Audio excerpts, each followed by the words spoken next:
and it is for Recovery Month. And Robin Cole, the Executive Director of Pawnee Mental Health, will join me.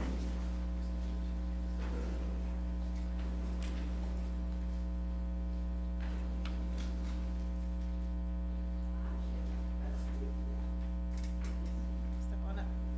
Okay. The proclamation this evening is for Recovery Month. Whereas behavioral health is an essential part of health and overall wellness, and prevention works, treatment is effective, and people can and do recover from substance use and mental disorders. And whereas it is critical to educate our policymakers, friends, family members, healthcare providers, and businesses that substance use and mental disorders are treatable, and that people should seek assistance for these conditions with the same urgency as they would any other health condition. And whereas substance use and mental disorders are serious public health problems, and 44.7 million people age 18 or over had a mental illness, 20.1 million people age 12 or older had a substance use disorder, and 8.2 million adults aged 18 or over had both a substance use disorder and a mental illness, according to the 2016 National Survey on Drug Use and Health. And whereas the U.S. Department of Health and Human Services, the Substance Abuse and Mental Health Services Administration, the White House Office of National Drug Control Policy, and Pawnee Mental Health Services observe Recovery Month to raise awareness and understanding of recovery from substance use and mental disorders. Now therefore, I, Linda Morse, Mayor of the City of Manhattan, do hereby declare September as Recovery Month in Manhattan, and call upon citizens, government agencies, public and private institutions, businesses, and schools in Manhattan to recognize the importance of recovery and to commit our community to increasing awareness and understanding of substance use and mental disorders and the need for appropriate and accessible services for all people. So I'd like to ask Robin, Robin Cole, if she has a few words for us this evening. Sure. Yes, first of all, thank you very much for proclaiming September as Recovery Month. And I would be remiss to not acknowledge that not only is September Recovery Month for people who are recovering from substance use disorders and mental illnesses, but as I think about the kind of recovery effort that's going on in our community right now for people who have been affected by the flood. SAMHSA describes 3 key components to successful recovery, and those key components that are identified are a strong community, leadership, and a sense of purpose. And as I think about it, while those are all essential components for recovery from substance use disorders and mental illnesses, those are also 3 key components to our own community's recovery from the flood. So I just want to say thank you for proclaiming September as Recovery Month, and for everything that you do to help support that. And if there's anything that Pawnee Mental Health can do to help support the recovery efforts related to the flood, we stand ready to serve. So thank you. All right. Thank you, Robin. We appreciate it. You know, it seems to me that there are certain issues like this that just have to be brought to our attention, and otherwise we don't give it much thought. So thank you for your effort this evening.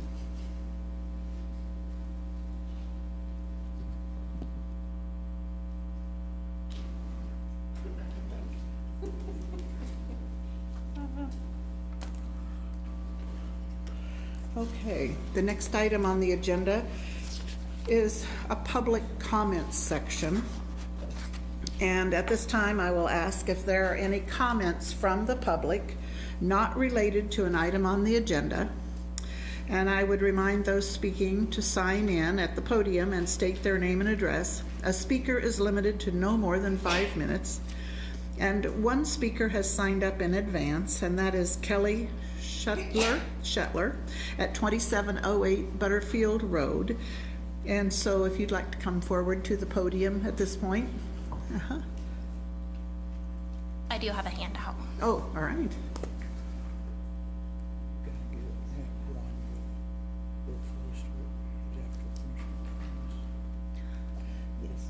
As you've stated, my name is Kelly Shetler, and my address is 2708 Butterfield Road, Manhattan, Kansas, 66502. I'd like you all, if possible, to humor me for a second and close your eyes. Please. I promise, no tricks. Just a story.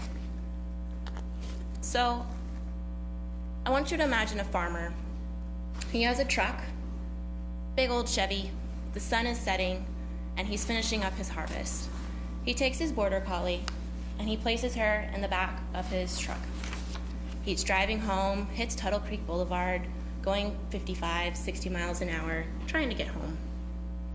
His dog's pacing in the back of the truck, and eventually he gets home, comes out of his truck, and looks in the back end, but his dog's not there. Little does he know that his dog is on Fort Riley Boulevard, having fallen out of the back end of the truck, seeing a squirrel. This dog has fallen in the middle of the road and is now suffering grave injuries and dying. On top of that, there's multiple cars that have been in an accident as they slammed on their brakes to avoid the dog. In March, I saw a situation that could have led to this. I was driving and saw a dog in the back of a tow truck with no sides on the flatbed. This dog was not chained, it was not in a kennel, it was just in the back of the flatbed, pacing around. The driver slammed on his brakes several times, and the dog about tumbled off. I was following pretty far behind as if the dog fell off. I didn't want to hit the dog or cause an accident myself.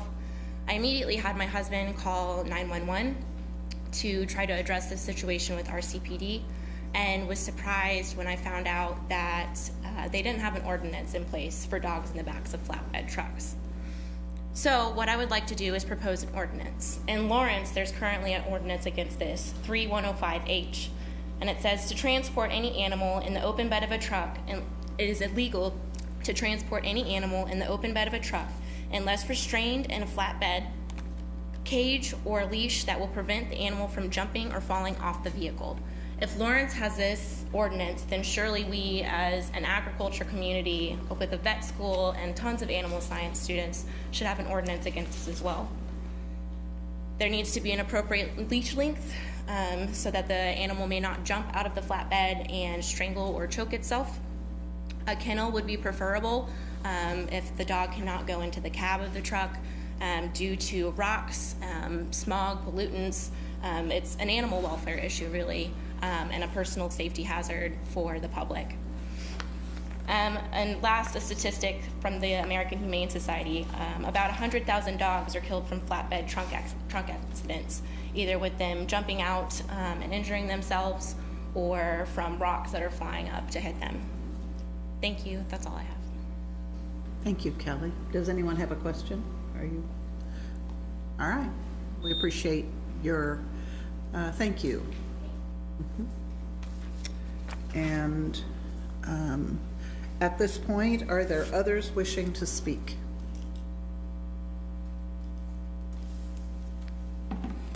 Okay, I didn't sign in ahead, Okay, but I can do that as I say hello. okay. Some, if not all of you, are acquainted with me, if not deeply familiar. I'm Chuck Henderson. I live up in Candlewood at 2008 Somerset, near the top of the hill up there. My comments for the moment relate to the recent flood that has just taken place, of which I know you're all aware, and it's safe to assume everybody is feeling just as awful as I do for those who have been so deeply affected by this event. But I think it calls for pointing out a few points. This is the third time in 8 years.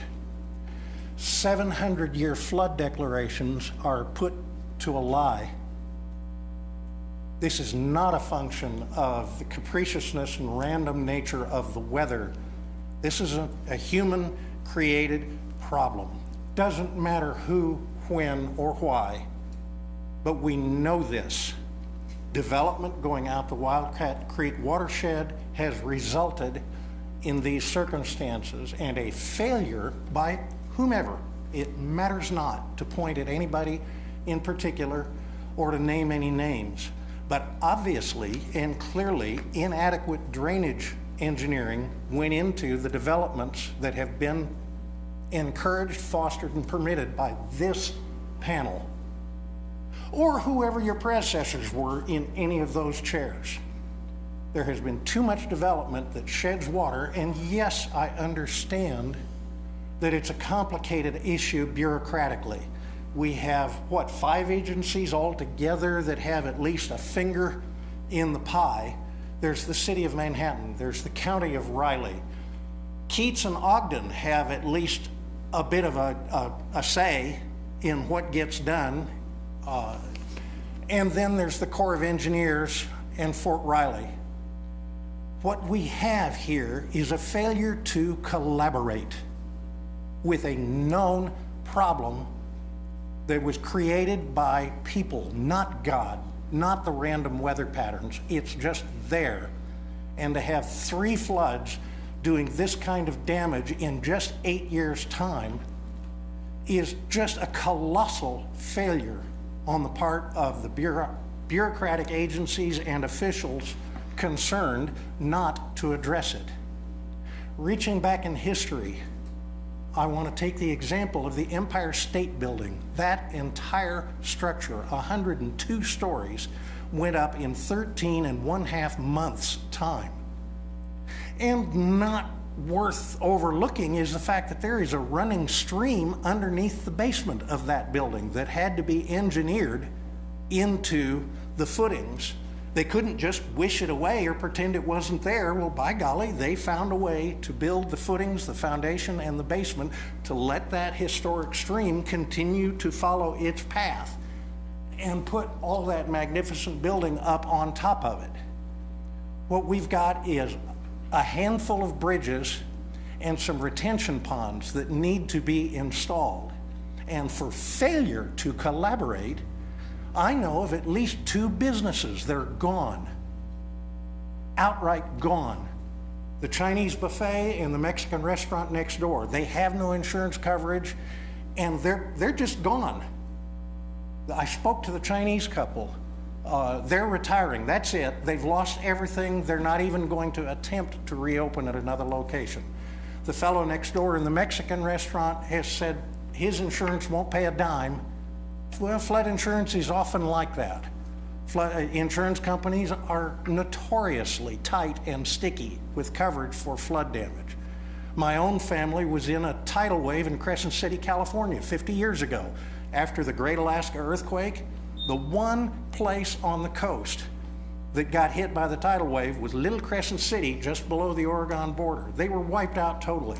I understand about the difficulties, but we've had 8 years since the first one, and now it's happened again. We're losing more businesses, and the bureaucracy is holding these people hostage to their lives, their livelihoods, their homes, and their businesses, and just letting the bureaucracy creep along at a snail's pace and not getting the job done when clearly we have the tools, the skills, and the wherewithal. The city has gone into massive bonded debt otherwise. Okay, quit fighting about who's going to pick up the first shovel or pick up the check. Get it done. Chuck, I think time's up. Yes, it did. And yes, you may not interrupt me. In more ways than one, you would say. If anyone has a question, I'm happy to entertain, but the evidence is pretty self-evident that something needs to be done before the next calamity. And there's not a small amount of city taxpayer dollars that are at stake. There was one school bus that landed in the middle of Annenberg Park. Well, that's our money. And the scuttle that I'm picking up is that some amount of buildings, whether it's businesses, homes, or otherwise, are just going to need to be bought out and eliminated in order to get structures and livelihoods out of the danger zone. Well, that's more tax dollars. Whether it's local Manhattan, Riley County, or state, it's irresponsible to let this situation continue and not be made better. And okay, yes, I forgot to mention KDOT. They've got a piece also. Oh, we're going to have you stop. Thank you very much. You can Thank you for your indulgence. Come back next time. Okay. All right, thank you. That was a pretty serious message. Thank you. Does anyone else wish to speak at the open public comment period? Can I show you something on the browser, and maybe somebody can take my time in 5 minutes while I locate that browser and sign in? Would that be a good use I of time? don't know how to. Is that all right? Donna, we need to do that in advance. The cutoff time for that is Monday at 5, so I'm sorry about that. But if you have a handout, we can pass out a handout to the commissioners. I think I can describe it Okay. and take you there and send you the links afterwards. Okay. My name is Donna Shane Camlin. I live at 1922 Leavenworth Street, Manhattan, Kansas. I'm employed at Kansas State University. I'm part of the Institute for Civic Discourse and Democracy, housed in the Center for Engagement and Community Development. Institute for Civic Discourse and Democracy conducts public conversation, facilitates and trains people to facilitate different modes of public conversation to solve problems and raise issues. We have been able to acquire a grant from the Kansas Health Foundation, along with people in the Landscape Architecture and Community Program at Kansas State University for 2 years conduct public conversations and inquiry into the problem of affordable housing. The result of that project, which I will send you a link to, is a website under the Center for Engagement and Community Development. It's called Seesaw, Community Solutions to Affordable Housing. And I would like to just give you an interim report on what has been going on since we began. Some of you are familiar because you showed up for an April 28th public forum that we held in Manhattan Public Library, attended by nearly 95 people, that opened up the conversation for everyone with a stake in short-term, medium-term, long-term housing costs in Manhattan, Kansas. From that forum, we collected interest by people who would be willing to spend the summer studying the problem, looking up literature, reading documentation, examining what other cities are doing, and generating some of the solutions that you will soon be hearing about. This is sort of a preview of coming attractions. We intend to use this public comment section in successive months to bring you up to date and to request, as appropriate, an opportunity to be on the agenda to talk about some of the ideas that cover a wide range of perspectives and stakeholders, from perhaps what you might call the supply side, the examination of long-term planning for new construction, to how we handle safe and affordable rental situations. So you will find when we come together after a joint meeting of the two study circles, they were comprised of people who were renters, who were property owners, who were property managers. About 15 people dedicated much of their summertime to literally studying the issue, reading literature, and examining trends. You'll be hearing from some parallel projects, because this doesn't just come out of the vacuum. We have other projects and other grassroots organizations that are addressing the whole spectrum of problems in finding affordable housing and building and maintaining affordable housing.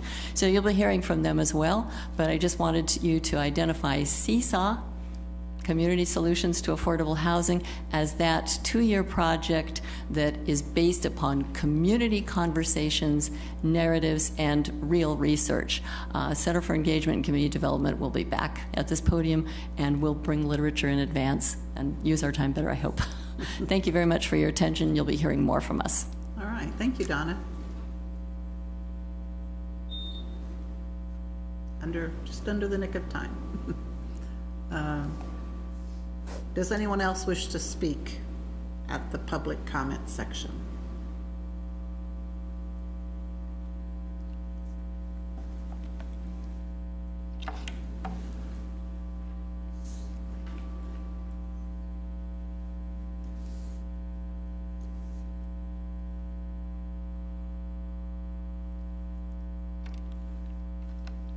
Good evening, Mayor Morris and Commissioners. My name is Mel Bors, and my wife and I live at 1918 Humboldt Street.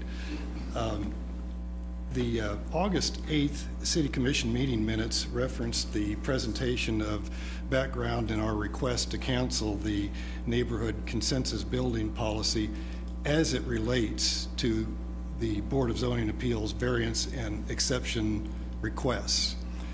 Unfortunately, the reasons we requested you to cancel this policy are not in the minutes.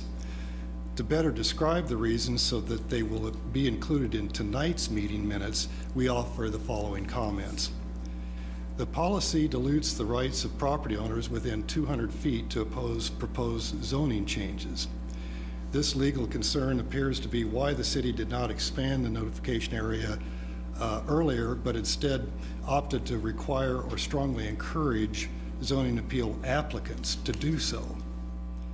The policy is a city-sanctioned public sentiment generating tool that engages neighborhood organizations and relationships to influence zoning appeal decisions. In 2011, the Kansas Court of Appeals acknowledged that a zoning board relinquishes its quasi-judicial role when it adopts the public sentiment expressed by a vocal majority, if not relevant to the regulatory factors governing the zoning decision. Just a minute, say that again, Mel. In 2011, Yeah. the Kansas Court of Appeals acknowledged that a zoning board relinquishes its quasi-judicial role when it adopts the public sentiment expressed by a vocal majority, if not relevant to the regulatory factors governing the zoning decision. Such a vote is impermissible because popular support for or opposition to a proposed construction project might be based upon irrelevant environmental, financial, or personal concerns. The policy suppresses opponents' due process rights when zoning regulations applicable to the variance and/or exception approval process are not fully disclosed. The 2009 staff report stated that some application requests evolve after the application is submitted to the city, either because information is incomplete or the proposal does not comply with zoning or building codes.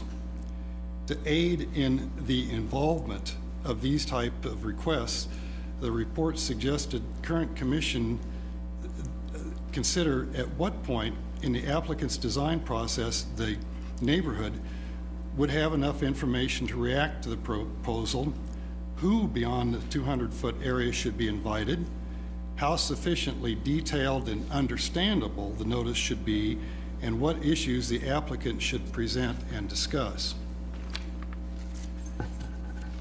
Due process protection extends to quasi-judicial administrative proceedings, and zoning determinations must be fair, open, and impartial, with adequate notice of the issues and the opportunity to test, explain, or rebut evidence. A denial of due process in a zoning determination renders the resulting decision void, and appellate review of a due process challenge is unlimited. Lastly, the policy damages neighborhood relationships. The city's failure to provide applicable and complete zoning regulation information to all involved in the zoning appeal process, including the public and the Board of Zoning Appeals, combined with other aspects of the policy, gives the impression that zoning appeals decisions can be influenced by public sentiment, not legal standards. As the city administration had the authority to implement the neighborhood consensus building policy without a public hearing, it appears that you can now direct them to cancel its use in the zoning appeal process before any more damage is done. By doing so, you will improve zoning administration integrity, reduce invalid zoning appeal decisions, minimize strain on neighborhood relationships, and restore the protection of the due process clause of the 5th and 14th Amendment to the United States Constitution, which extends to quasi-judicial zoning appeal proceedings just as it does to court proceedings. Mel, I need to ask you to stop, probably. What's the second one? So the first one was a warning, the second one is 5 minutes. I appreciate that, and I thank you for your Yeah. consideration of this review. Thank you for providing the written information, and we'll see if we can't do a better job of getting your comments into the minutes. Mel, I have a really quick question. Yes. What action occurred that made you passionate about this? I don't think that you were just sitting down one day reviewing zoning laws. Well, I've lived in Manhattan for almost 50 years now, and observed the zoning appeal process and learned a lot about it. But last year, when a zoning appeal case came to our doorstep, and we were involved as property owners within 200 feet, we got the full experience of this neighborhood consensus building policy. And we are doing this now to bring this to your attention so no further damage could be done by that policy. Got it. Thank you. You're sure welcome. Thank you very much. Thank you. Okay. Does anyone else wish to speak? Does anyone else have a public comment? Hi. Hi. Hello, how are y'all doing All right. tonight? What is your name? Samantha Rose. Okay. I am with Healthy Communities Lab. We're one of the grassroots organizations that is working with Seesaw on housing solutions and housing problems that exist in Manhattan. So the things that, first and foremost, is I'm going to talk about flooding. I'm going to reiterate a lot of the things that were said by the gentleman earlier. This is a fundamental bureaucratic failure. And Rob, I think I would look to you, whether or not it is your fault that that zoning exists as it is today, it is your responsibility in your current position to fix it. People should not live in a situation in an area, and I was not even aware of the previous 2 floodings that have happened in the last 8 years, but we certainly should not have people owning businesses or living in situations in which flooding can occur to do devastating damages to their homes. I know several people who lived in Redbud Estates where their homes are completely destroyed, all of their things are destroyed, and regardless of whether or not they had insurance is kind of beside the fact, because one, as it was brought up earlier, insurance doesn't always cover even if you're justified in having that coverage, and two, it is not the responsibility of people living there to constantly be up to date on whether water is going to come in their back door. They have plenty of other things to worry about. It is the responsibility of the city to zone appropriate areas for us to live. That is what you and the bureaucracies that govern us are responsible for. So if you're not zoning appropriate residential areas that are safe for us to live, then that's a fundamental bureaucratic failure. That leads into the other thing I'm talking about tonight. You're going to have a lot more people showing up to these meetings. We're mobilizing, we're getting people engaged. I'm recording stories with Healthy Communities Lab. We're talking about the debilitating conditions that exist in Manhattan. Commissioner Reddy and McKee, I'm looking to both of you because both of you were elected in part on housing issues. And I'm not saying that you've necessarily failed in that capacity by any means, but it is certainly something that I'm expecting the two of you and certainly the rest of you to focus on. And it's not something that we're going to allow you to ignore anymore. We're building a union. We will be here. We will be mobilizing. And if you do not take action on it, then you will not be sitting in those seats come elections.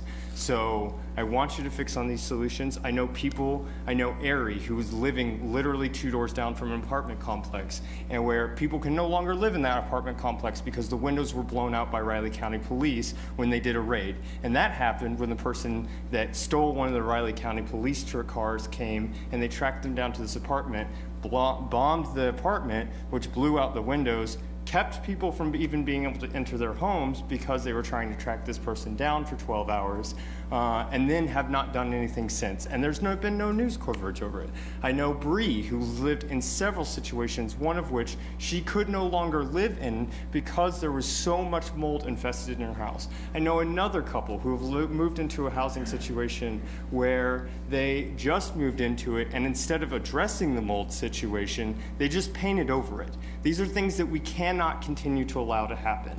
And until they are fixed, until you as the governing body, you as the bureaucratic body, come to find solutions to these problems, I will continue to come in and tell you stories about how people are being devastated by these debilitating conditions. And it is not our responsibility to fix these housing solutions. We are, as renters, do not have the time. If y'all think that y'all are busy, imagine what a student's life is like. I know, Jared, that you were a student not too long ago. You know what it's like. You know what it's like to have a full-time job as a student and then work 2 other almost full-time jobs where you do not have any kind of benefits, you do not have any kind of control coverage, you have no control over how many hours you work or when you work. It's not our responsibility to fix these solutions, fix these problems. It's why you all were elected. It's your problem to solve. One of the solutions that we've come to think of would probably be mandatory inspections, and I know the first thing that you're going to say to that is that mandatory inspections are not allowed, but Lawrence found a loophole. So I think that you can either talk to them if you're not creative enough,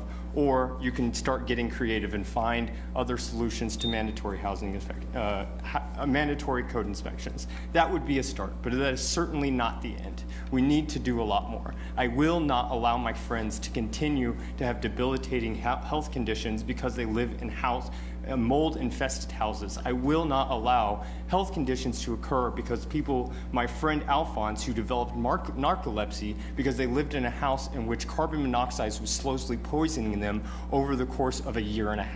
I will not allow these things to continue, and we will show up to keep telling you that these things are existing.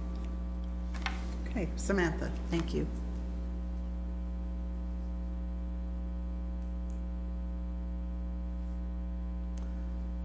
Are there others that wish to speak this evening at the public comment section?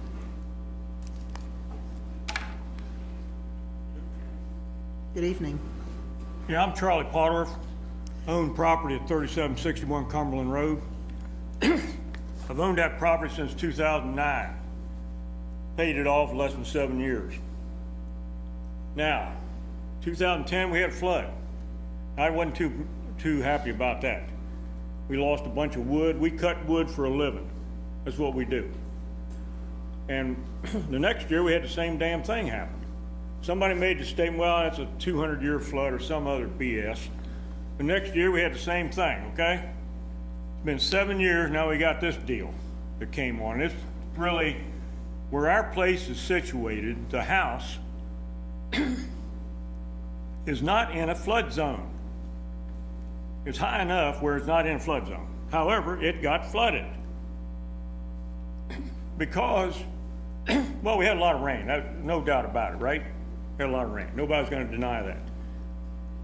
But they put a sluice. You people know what a sluice is? Everybody know what a sluice is? Okay. They put one of those north of Cumberland Road to take water off of that new development they're doing north of us.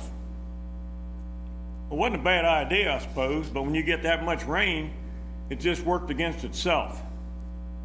There's so much water coming down from the north, heading west on that sluice. It met up with that water coming from the west that was in the river, or the creek rather. The two met, everything goes across the Cumberland Road. We've never had that happen down there, never. Well, it did quite a bit of damage to our property. We lost a bunch of logs, firewood, stuff that makes us money. Now we may be able to recover quite a bit of that stuff. We just got to look around on the property to see where the water took all this stuff. I walked out there yesterday, but the creek was still running pretty hard. So hopefully we can recover, but it's gonna take some work to recover it, and it's all full of mud and everything else. I guess my point is this. We want to build this stuff, and that's progress, I understand that. But we need to take a better look and have more respect for the environment. Because I can tell you right now, the environment's going to win in the end. It damn sure will win in the end. Just ask them people on the Mississippi River, or New Orleans. It's going to win. So I think we need to be paying more attention to the environment before we go start building this stuff. I mean, I don't know what we're going to do down there now. I mean, with what we've got. I mean, if we get another rain like that, we're probably going to have the same thing happen. So in fact, what I did down there last year, we built a exercise room down there, which is almost 6 feet off the ground, because I figured, well, we're going to get some flooding. This thing will be up high enough. Well, guess what? That flood we just had yesterday was right up to the floor. That's 5.5 feet. That's a lot of water, let me tell you. So anyway, I encourage you to, what I'm saying is this, we need to pay attention to the environment. We need to have more respect for the environment. I mean, stuff is being built in there. No kind of environmental impact studies have been done, nothing. So we need to pay attention to it. That's what I'm here for, to ask you that. So anyway, thank you for your time. Thank you very much.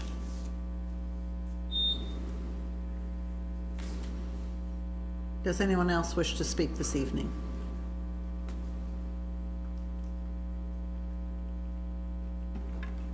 Good evening, everybody. Good evening.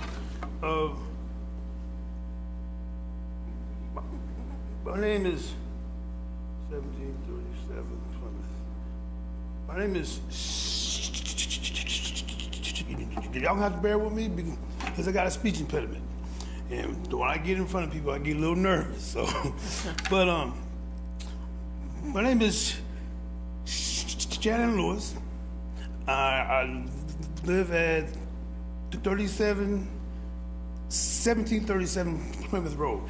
I own Debonair's Haircuts. We're right off Anderson on the 300 block, where the Golden Wop was. My barbershop was pretty much 6 feet deep, but I'm okay with it because I had insurance, but everyone else did not. From my understanding, that drainage over there is a problem, and some of you guys know what I'm talking about. All I'm saying is this: I look in here. This is the first time I've ever been in here. This is not my environment, but I see people are comfortable, swinging back, smiles, trying to hurry people along. You had a lady here talking about mental health for September. You had an older gentleman who's fired up. He's passionate about other people, but kind of just blowing them off. I don't know where everyone stands here, but I know where I'm standing. I'm saying this: I encourage y'all to consider the lives of other people as you're being representing the city of Manhattan. It's very important to have some heart there. I'm not preaching, I'm just speaking the truth in love here, because some people won't recover. I can still go cut hair somewhere else. I do 24 haircuts a day, 6 days a week, Monday through Saturday, and I'm a single father of 2 teenage girls. And they are still in good spirits by God's grace. So I'm gonna just keep this short, guys. If I was y'all, I would start looking at what really needs to be improved around here in Manhattan. I'm from Junction City, born and raised. My grandparents were in the military. Parents met each other in high school. And then fast forward, they got 4 kids and 13 grandchildren. Some people didn't think I was going to even get this far, but I'm even going further. But not everybody has the attitude of perseverance. So fellas, the ladies, I think it's really time to take some things seriously. I can still go cut hair somewhere else. I do K-State basketball players, football players, some of the coaches, residents, mothers bring their kids to my shop if they have to go run to Dillon's, Walmart, they can keep their kid at my shop and the kid will behave, and I keep a good eye on him. And everybody leaves with a smile. But now they're gonna have to make some adjustments as I make adjustments to find a place to serve them. I've been cutting hair for 5 years straight and don't have too many vacations, but I'm still standing. So I'm just gonna close with that. I'm gonna go ahead and exit, but everybody have a good evening. And please ask some more questions than the zoning law, because what people were saying here was serious. They're expressing their emotions. Y'all gonna have to soften up a little bit, I guess. I don't know. But everybody have a good evening. Sir, Yes, ma'am. I missed your name when you... Shannon Lewis. Shannon Lewis, okay. Yes. Thank you, I just missed... Anytime. All right, I got the Lewis, thank you, Shannon. Take care. Uh-huh. All right. Thank you for coming to speak to us this evening. No problem.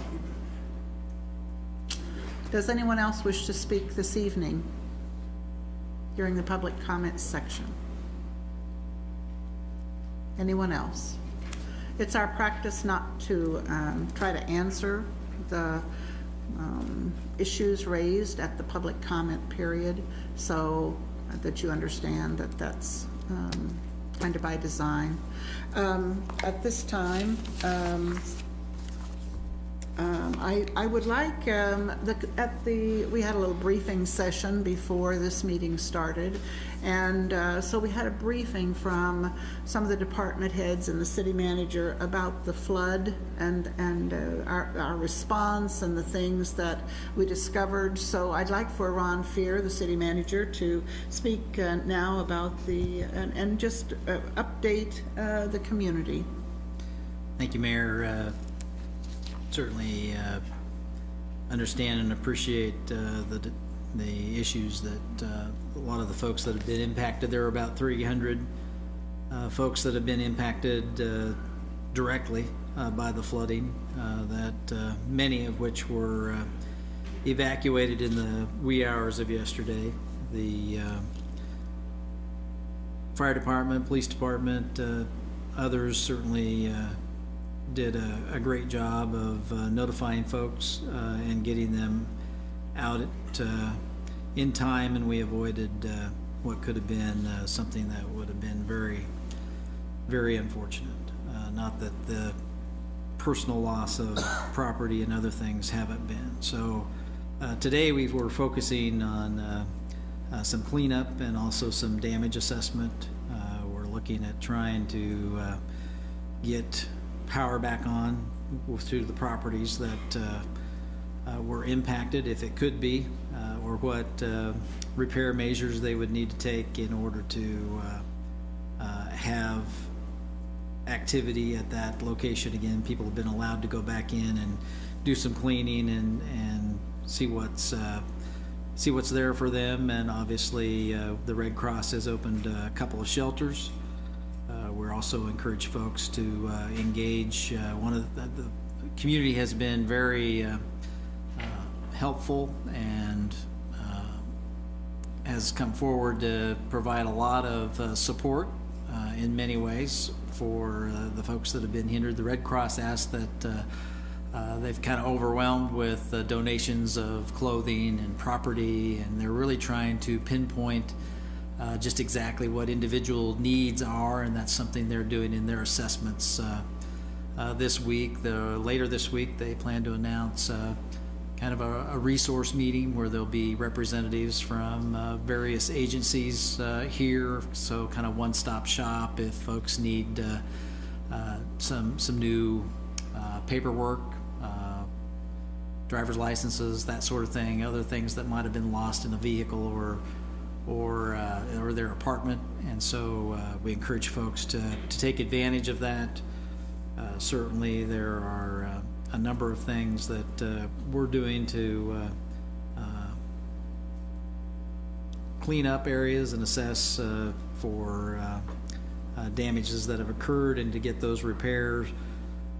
Our infrastructure public infrastructure held up pretty well. We've set records of processing over 20 million gallons through the wastewater treatment plant, but all of it went into the river treated. So our stormwater basins are full. We came within about less than a foot of the Wildcat Creek pumping station being out of commission, but we did some improvements over the years to elevate that and flood-proof it, and those worked, along with some sandbagging efforts by our utility crews. So that aspect of things, I think, worked good. The bridges that were closed have been assessed, and they're structurally okay, but those are some things that we'll continue to evaluate. Had some park damage as well, and some of the parks are closed, and encourage folks to, if they have activity, like at Annabrook's, the primary one, a lot of trail damage along the stream. The parks will give updates as to the status of some of their facilities on a daily basis at 3 o'clock, so the website would be your best host for that. And certainly we appreciate everybody's willingness to help their neighbor, and we will certainly be discussing about other aspects for improving. I guess the one thing is heavy rains forecast tonight is something that certainly helped us with. We've installed gauges over the years further upstream to give us quicker notice of flash flooding. Flash flooding's a difficult thing to predict, but the events led us to get advance notice. So there's a system called Everbridge that will give you personal notices on your mobile phone, and you can sign up for those notices on the Riley County website. That's one of your best efforts to get that initial warning as to activities that are weather related that might impact you, or other disaster related activities, and that would certainly be one way to help get earlier notice from potential threats. So, any other thing you want me to cover? All right, thank you. Thank you very much. Well, I thought maybe you can just briefly touch on the length of the watershed, which in this case was about 40 miles of rain. And then the impediments that we find ourselves with as Wildcat Creek tries to flow through the city and down into the river.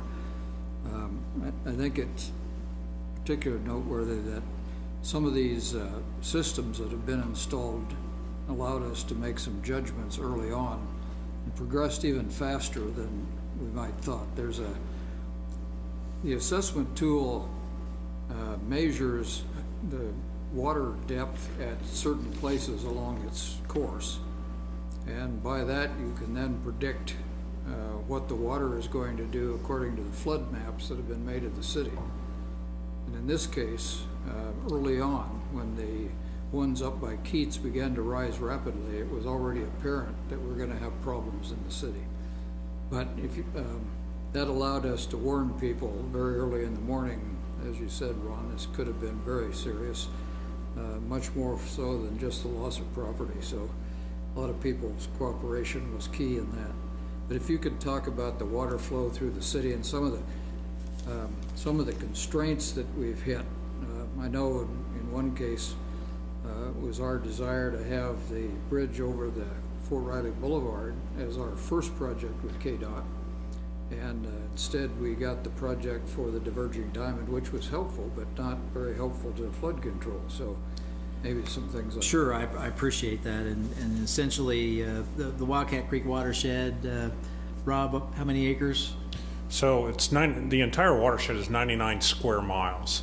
Of the 99 square miles, the city of Manhattan only has jurisdiction over 10%, or roughly 9 square miles. The other 90 square miles is in Riley County. Over the years, we've made improvements in 3 different tributaries where we've actually reduced the map FEMA floodplain. Seco Trib, with the detention ponds around Seco Park. Little Kitten, when we did Venesta Lake, we oversized it. The city paid for that, and we actually reduced the floodplain on Little Kitten. And then the Virginia-Nevada system, working with a developer, we again oversized the detention pond and again reduced the FEMA floodplain maps. So in terms of projects, and millions have been spent by the city, whether it's private or public, we've tried to affect and reduce floodplains in jurisdictions that we control. But it's 99 square miles. We're at the bottom of that tributary. And we're at the bottom of that. And tend to have a little bit more terrain, so the paths are pretty narrow to pass through those particular areas, and that's part of our challenge. It was a record event. I don't say that lightly. Before, most of the damage at Village Plaza has been caused by backwater that comes back through the creek, through the storm drain system that goes under Seth Childs Road. We spent quite a bit of dollars and put a flapper gate on that drain so that to eliminate the backwater, and that worked great during this event until the water came over the old railroad bank, and that's never happened before. So those are some things that were first for this event, and that's why things got as deep as they did in that particular area. But that's also in one of the very narrow gaps where the water can flow through. And unfortunately, our society has learned the hard ways all over the United States, all over the world, as we develop regulations, whether they be zoning or other aspects, to limit development. A lot of those facilities predate those, and we have done some mitigation measures. I think we've bought out about 4 properties to date, 3 properties to date. We're working on a couple of others. The commission approved funds to do that, to try and eliminate that component within that watershed. And those are some measures we can certainly continue to do and plan to continue to do. And it does take time, and that's not an excuse, but that's the situation we're in. So it is a challenge, and we're fortunately, we weren't impacted by situations on the Kansas River. The Kansas River was low, so that water could get out of the system fairly quickly. If it had been high, we'd have had much more difficult situations. In the city and the county have maps of the floodplains at various levels, so those are accessible, and certainly business owners can see where that flow goes. And that impacts everybody's insurance rate, so it ought to be relatively aware across the city. The other thing, the governor declared a disaster for 5 counties, I think, and you may comment on what that means. Sure. So the gubernatorial declaration will start to open up some opportunity for folks that are impacted both publicly and privately. I know there's a small business development team coming here from the state on Friday to inspect aspects of businesses and residences that were impacted. They'll be eligible for some low interest loans depending on some thresholds that are established, and I'm sure the governor will recommend to the president that a federal declaration be achieved, and that could open up some other assistance from FEMA and some other aspects. So typically those aren't in the form of any kind of direct grants, with the exception of some public infrastructure, but typically those are in low interest loans for folks to rebuild their property if they can be. One of the issues that we'll face here, we have some tighter restrictions on rebuilding properties that have had repetitive damage and or more than 50% damage, and that'll be something that's some of the damage assessment we're doing now. If they are allowed to rebuild, they have to meet certain requirements to be in compliance with the new regulations that have been previously adopted. So those are some of the aspects that we'll be working for. The notification components are certainly something that the commission, I assure you, will be discussing about different ways that folks have a better ability and awareness of where there are opportunities to live or rent property or own property, and what the risk factors are associated with those. Go ahead. Okay, well, I guess I'll start off commissioner comments. I'll try not to take too much time, but I have a few personal comments, and then I actually want to address some of the things people came up here and talked about during public comment. So first and foremost, biggest thing, elephant in the room to talk about is obviously the flood. I don't think any municipal leader That's like, it's one of the worst days on the job, right? I spent my day on Monday going down to the emergency shelters at Portoff Hall and over at the old movie theater, the Rock Hills Church, and talked to people who were displaced. And I mean, it's incredibly disheartening. I live in a mobile home on the other side of town. So I know what it's like. It's incredibly, it's difficult to get renter's insurance on a mobile home, and it's impossible to get flood insurance on a mobile home. And so these people are truly have frankly lost everything. Obviously our first responders did an incredible job the other day. Just to illustrate how dangerous it was, Ron was telling us that part of the reason why they had to shut down electricity to additional people who weren't affected by the flood is because some of the first responders were feeling electricity in the water as they were going through making rescues. That just illustrates to you what a dangerous situation that they put themselves in yesterday, and so we should all be thankful for that. There are literally dozens and dozens of organizations to thank, and hopefully as we get through commissioner comments, we hear most of them. But two that I just want to call out, Rock Hills Church. I went and talked to Pastor Troy Hartman the other day. They just stepped up out of nowhere because there were literally probably 50 or 60 people just in their parking lot that needed help, and they stepped up and they fed them, gave them a place to stay. So I just want to thank him and what his church did the other day. And then I also want to thank ATA as an organization for stepping up. One of the things that we don't think about is, well, maybe I didn't think about, thank the Lord, people like Ron do, is if we set up an emergency shelter, how do we get someone from a disaster area to the emergency shelter? And if we didn't have entities like ATA, there really wouldn't be a system for us to get people where they need to go. And they stepped up the other day and helped a ton too. So I just wanted to call attention to those two things. In terms of some of the public comment, Ron already addressed a lot of this. There is progress being made. It is slow progress, and a lot of it does have to do with the bureaucracy, with the amount of entities that we're working with. But there's things that we're doing with Fort Riley, there's things that we're doing with FEMA and have been doing for some time to mitigate this issue. The commission in 2013 passed a management plan for this area, and there have been improvements. One of the things that I noted to the commissioners earlier that I think is something that we should do, it struck me how many people that I talked to that were renters in that area that did not know that they lived in a floodplain. And I think that the commission should take action, that if you are a landlord and your home is in a floodplain, you should have to tell your tenant that they are in a floodplain and they should have insurance to compensate for that. Because a lot of people that I talked to did not realize that. So I think it's something that we need to do a better job of making sure that those people are being informed of the risks that they're taking living in that area. The other thing that I think is interesting is, to be frank, we probably should have never developed in that area the way that we developed. That's just the truth.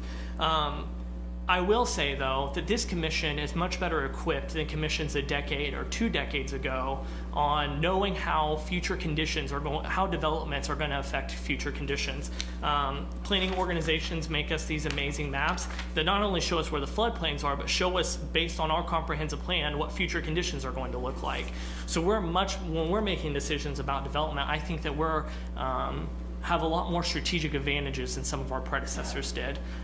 There are things absolutely right now that we can do to address these things, and I just want everybody to be assured, and I think I speak for everybody on the commission here, we care very deeply. That's why all of us spent our day yesterday meeting with these people, and we're working hard to try to address some of these issues.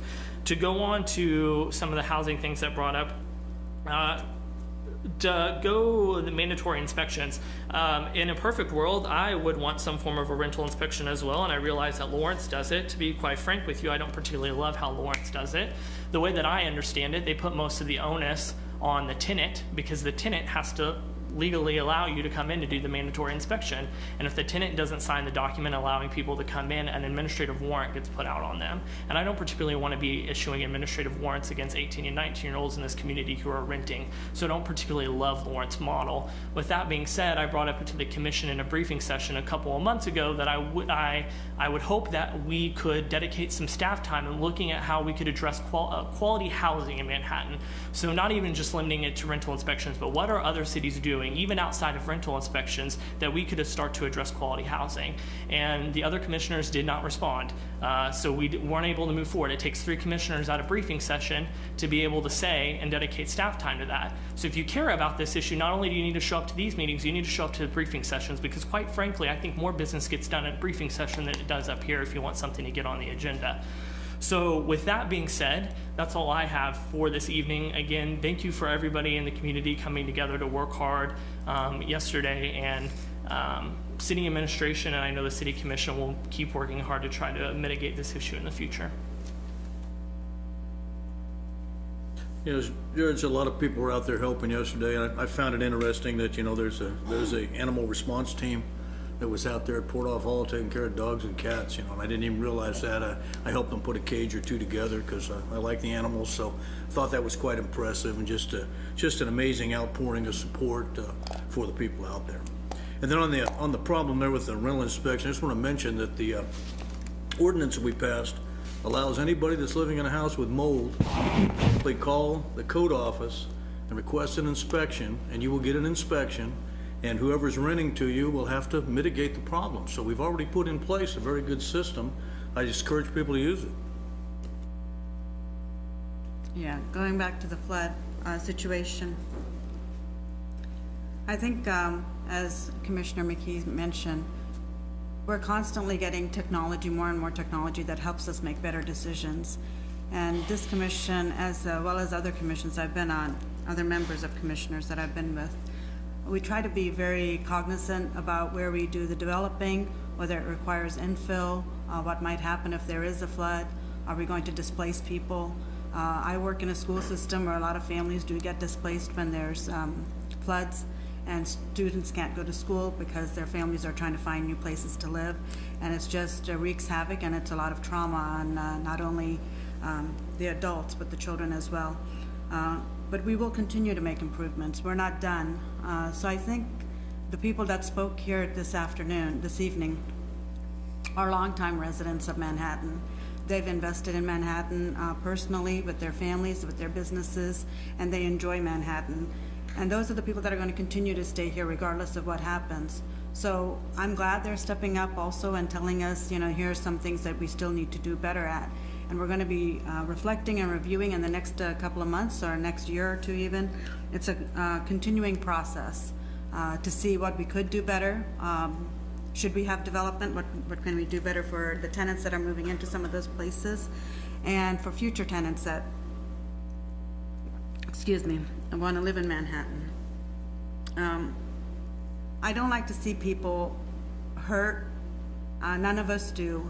And I think even if you save hundreds and hundreds of people, it's the one that's still hurting, or the one that's still suffering, or the one that doesn't have a place to go, and you live in Manhattan. I think that's the things that, those are the things that break our hearts, and that's what gets our attention. So even if you have hundreds that are being saved, we heard your voices today, and we will continue to make progress. And I just want to let the community know, this is such a great community that everybody did come together to help.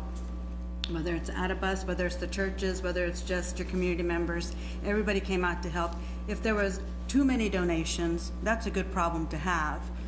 You don't see that. People are just trying to find a way to help each other, and I'm thrilled to see that. And I live in a community that works together continuously, and this commission will continue to work well for you. So I don't want you to think that it's done, the flood is over. The flood is over, and maybe we might have more rain, but the process we're still looking at much closer, so we can have a better community for all of you.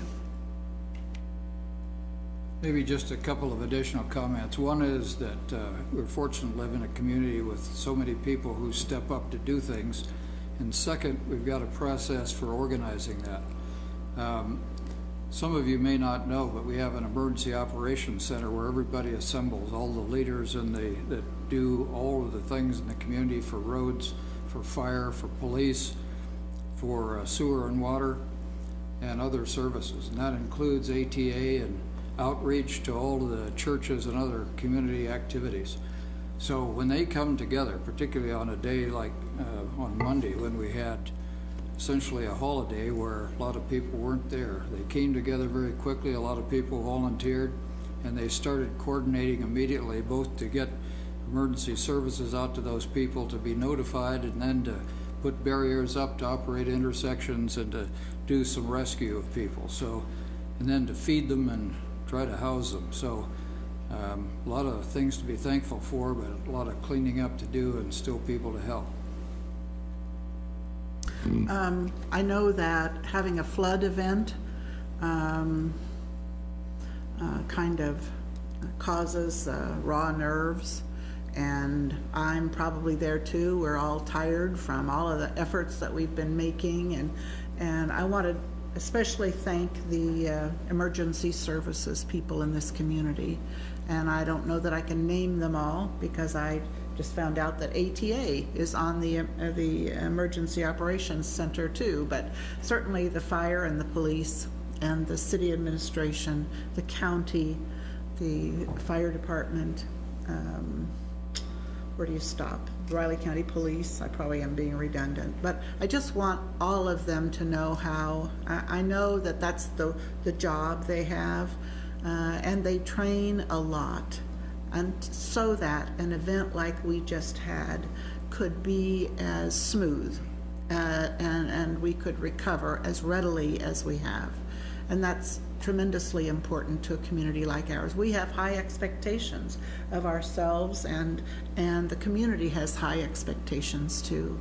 And sounds to me like we need to push on and try harder. And my heart goes out to those people affected by the flood. I lived here in 1993 when the flood focused more in the Northview area, and we were evacuated and went through a lot the same thing. And this flood just did not affect the Blue River and Tuttle Creek. This time it was on Wildcat Creek, and of course there have been repeated events on Wildcat Creek, but it's always as traumatic as it has been this time. And as Ron said, this is a flash flood and event and a surprise. This isn't, so the gauges that are on Wildcat Creek are there to help us predict. But when the water comes so fast, all the predictions are off, and we're not as able to be as forewarned as we had hoped. So I'm probably getting too long, but just a lot of thanks to the community. I know that we'll continue to reach out to the people who are affected and in the shelters, and there are still maybe 30 that are whose homes are still inundated and they can't return quite yet, and I know that's coming. We're trying to set up services so that they will be accommodated, and at the moment that's all we can do. We can look forward, and that's what many of you this evening have asked us to do, and I believe that we will be. So with that, I'd like to continue on with the meeting. Having completed commissioner comments, we'll go on to the consent agenda. The items on the consent agenda are those of a routine and housekeeping nature, or those items which have previously been reviewed by the City Commission. A commissioner may request an item be moved to the end of the general agenda. Does the commission have any questions or comments on any of the consent agenda items? I just want to mention on item E, which is the new range of salaries, doesn't affect commission salaries. They're not being changed. Okay, that's a good point, Wynn. Okay, with that, hearing no further commission comments, does anyone in the public have an interest in commenting on the consent agenda or consent agenda item? Jamie. Just put them in. Okay. Excuse me. I'm Jamie Ramsey. I'm the director of the Riley County Senior Service Center. And I'm pleased to have this opportunity to thank the commission, the city staff for their support in maintaining our facility so that we can do what we do for older adults in the community. The center is 36 years old. It began with a partnership between the city, the county, the Area Agency on Aging, and the seniors in this community. And that partnership has truly functioned so well. But we are at the end of kind of remodeling phase over the last 5 years. New roof, heating and air, painting, new carpeting, and now the kitchen, all of which would not have been possible without the city funneling community development block grant funds our way, and for community grant agencies helping us out with this last project. But I want to thank you so much. There is no way we would be here with such a fine facility without your support. So thank you. Thank you, Jamie. Does anyone else wish to speak with regard to a consent agenda item? Are you ready for a motion? I move we approve the consent agenda. Second? I'd like to make a comment, Jamie, and I appreciated your calling attention to the 36 years that the partnership has existed. And, you know, we kind of think we invented partnerships, but it's clear we didn't. We haven't. And I think it's worked really well. And everyone has buy-in, and everyone supports the efforts for the seniors in the community. And I know we're limited by the size of the, you know, the space and the organization, and maybe you could be bigger if you had bigger space, but you do a wonderful job of promoting the programs there and making all of that work. So it's a good thing in the community. Okay, we have a motion and a second. Gary, would you call the roll? Mayor Morse, Yes. Commissioner Dodson, Yes? Commissioner Reddy, Yes. Commissioner Butler, Yes. and Commissioner McKee. Yes. Motion carries 5-0. Thank you very much. The next item on the agenda is the general agenda, and we'll be considering the following for the Hartford edition.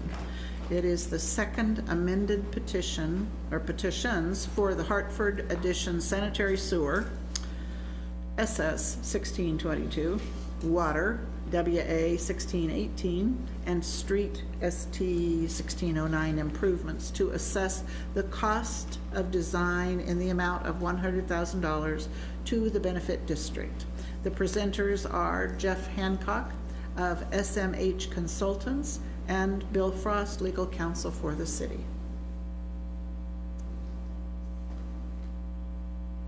Who wants to go first? Who's on first?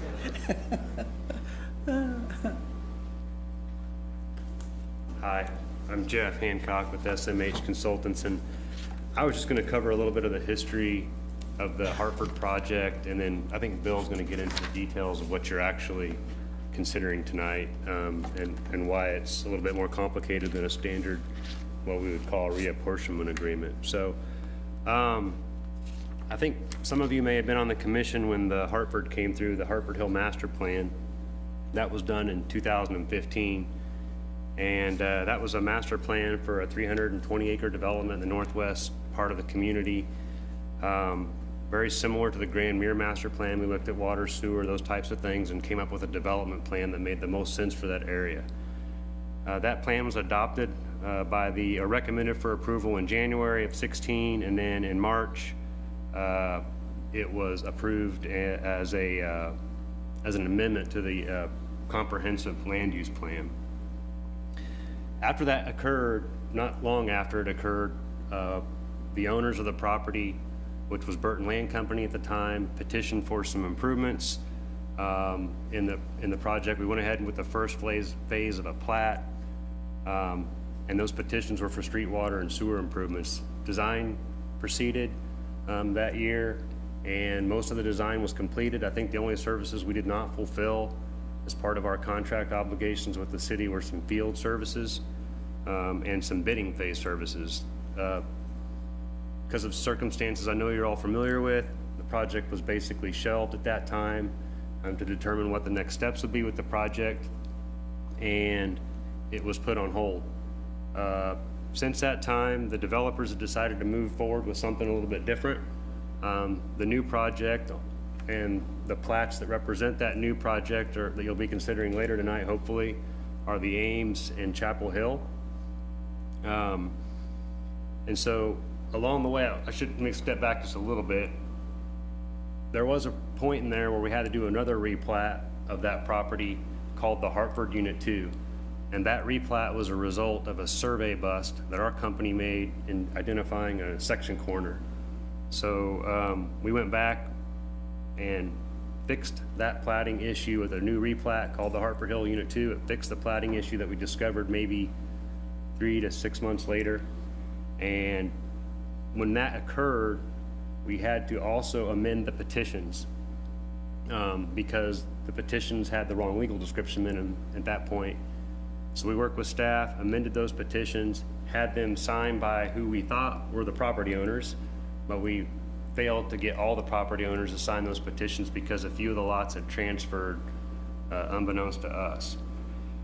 Now fast forward to the Ames, and back in May of this year, I think it was, we sat down with city staff to talk about the Ames and that a reapportionment agreement would be required for it as well. So this would be the third plat that you'll consider for this area, and then Chapel Hill will be the fourth plat, and I can promise you there's going to be other plats that affect this same area coming in the future. What these plats do is they increase the overall density of the development, and they also carve off pieces. I shouldn't say carve off, but we create larger lots that we intend to include in future plats. The whole idea being to increase the density, decrease the infrastructure cost per lot, and bring down the cost that the assessments will be on each one of those lots. What complicates the matter is the petitions, doesn't complicate it. What fixes a problem, or what complicates the whole issue, was we have these design costs that the existing benefit district would have normally absorbed by now. But since the project got put on hold, the city has incurred those costs, and that benefit district and those costs have not been assessed against that benefit district. So the city's been carrying that cost until such time that they issued bonds and those types of things, and they roll it all back into that. So we have this engineering cost, and the development doesn't fully benefit from that engineering cost because now the development's changing. And so those costs have to be reapportioned over the existing benefit district that exists today, which is what the petitions do that are before you tonight. So the planning board has approved or recommended approval of the plats for both Chapel Hill and the Ames. And so really the final step today is to go ahead and consider these petitions that Bill will talk a little bit more in detail about, and then move forward with the plats. And then most likely we'll follow in, I would guess, the next 30 to 45 days with new petitions for the Ames addition that are specific just to that subdivision or part of it. So Hey, Ron or Jason, somebody, the $92,000 that was incurred for design costs that we've been carrying, how do we carry that? So, as with any project, you anticipate you're going to have a design going out for bids for public improvements, and then you award the bids for that public improvement. You do temporary notes, and then once you bond those temporary notes, then they get assessed back to that benefit district. These are 100% to that benefit district, so the carrying is basically, it's in a project account awaiting that temporary funding, assuming that there's going to be in public improvements bid. In this case, there won't be, well, there will eventually be, but they'll be reapportioned to the new plats and then bid and incorporated or assessed to that actual benefit district. And I think some of the things that I see the Mr. Frost really squinting at my description, so I'm going to let him save me and better define what's going to happen there. Excuse my ignorance on the subject if I'm misunderstanding, but in the meantime, who's making payments on those temporary notes? Us? So there's no temporary notes yet. They're just in a project account. Got it. So okay. We're cash carrying it. And that's pretty normal. That's pretty normal. It's unusual in that we've carried it a little bit longer because most projects would be bid by now, but they don't want the infrastructure that this is designed does not fit the new plan. Us carrying it that long is, I mean, does that present issues for city staff? My general question is there also a need to prevent something like this from happening again? Or is there a way to prevent something like this from happening again? Yeah, I think there's potentially some, that's one of the issues we've been talking about in our benefit district policies. And so if there's, whether you want to assess design parameters, we've talked about that. We've talked about a fee that could reduce our risk, that sort of thing. So I think there are some measures, and those will be coming back to you as part of our benefit district policy discussion. Got it, thank you. Yep. There are two things I wanted to add. First of all was Bill Barr and Ben Burton are here with me tonight, and Ben is one of the property owners up there. The other property owners is the Edgar Family Trust, or the Lauren F. Edgar Trust. And I believe Ben's got their authority to represent them basically here tonight as well. They live in different states, so they're out of state, so they weren't able to make it here tonight. So if you have any other questions about owners' concerns or thoughts or anything else, they're here to help too. I was trying to remember some time ago, I think it's on the Hartford, where we had an A, B, C, D. Yeah, that's right. And we said that when B was completed, that meant that Grand Mirror had to be completed out to Seth Giles. Say it again, the last part.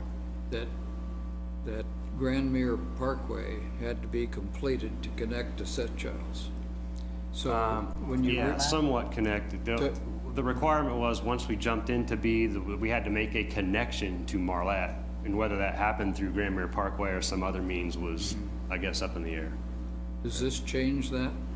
No, this follows the original Hartford Hill master plan, and this is just, I want to say about 30 acres. I can't remember the plat size here, and the whole thing's 320. So we've got a long ways to go before we get to B. Get to B. Okay. Yeah.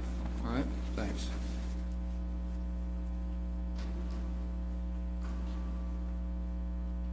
Good evening. I apologize for squinting.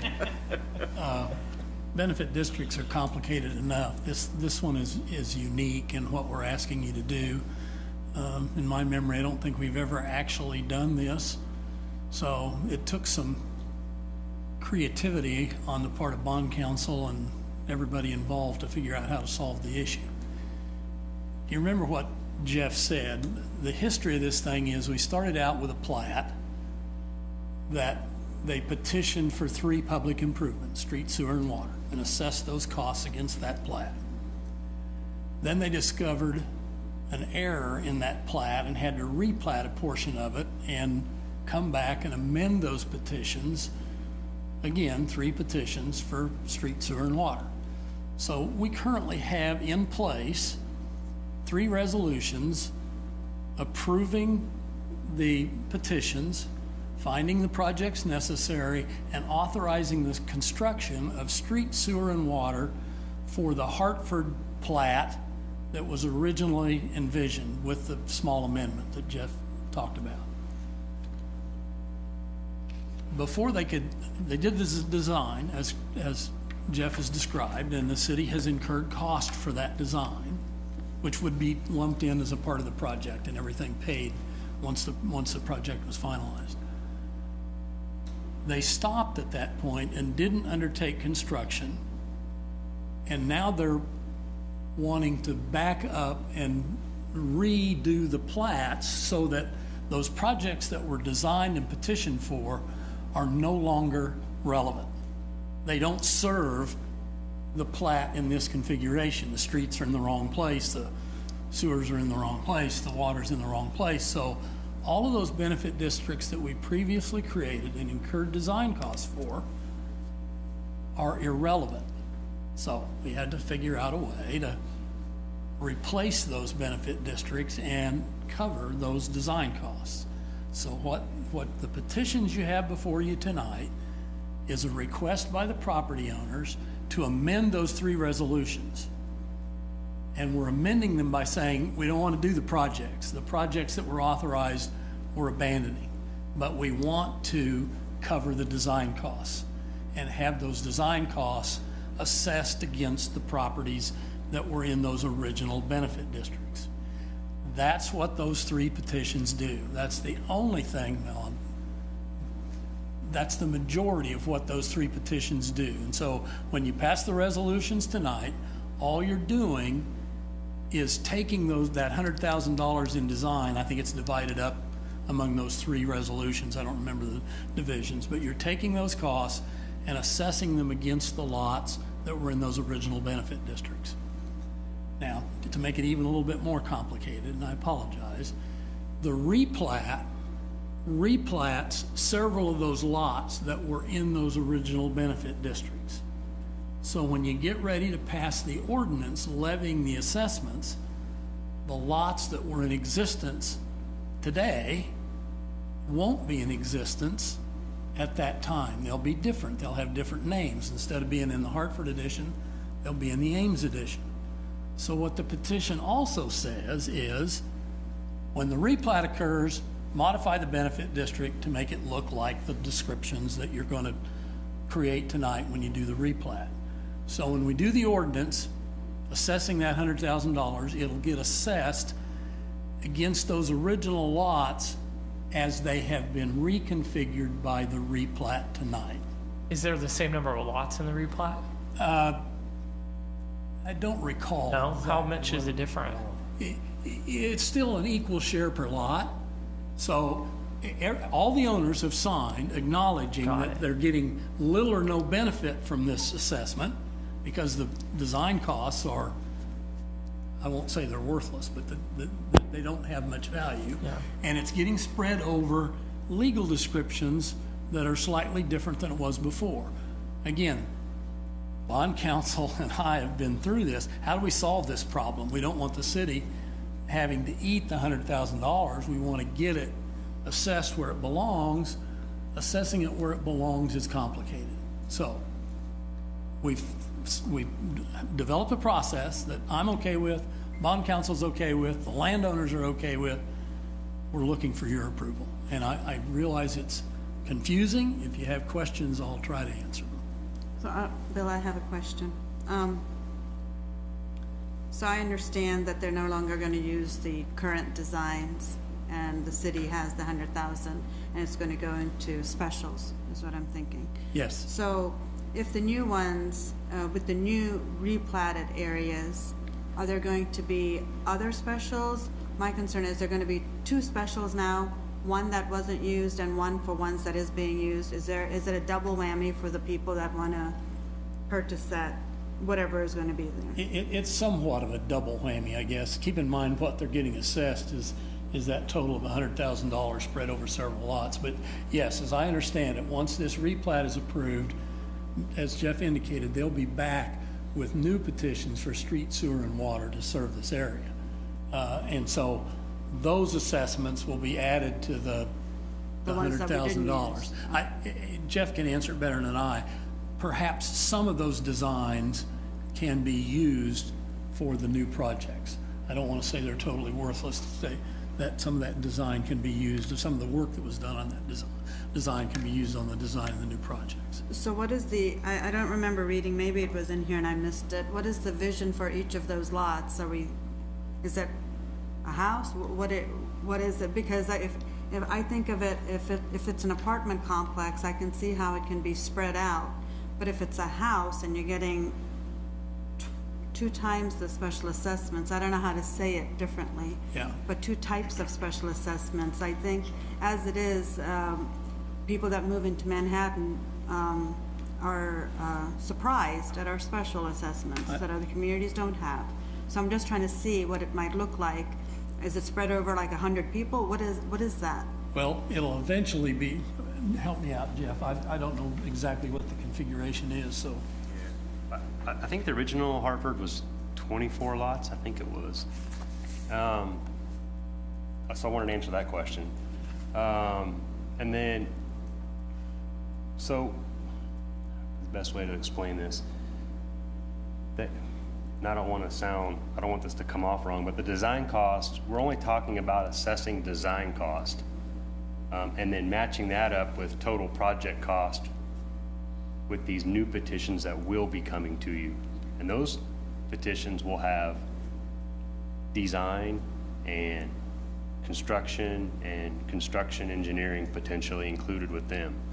And so we're not really doubling up, like there's not two equal assessments going against each one of these lots. There's this $90,000 assessment spread over these lots, and then they'll, I don't know what the number is going to be, but another $1 million spread over the rest of them.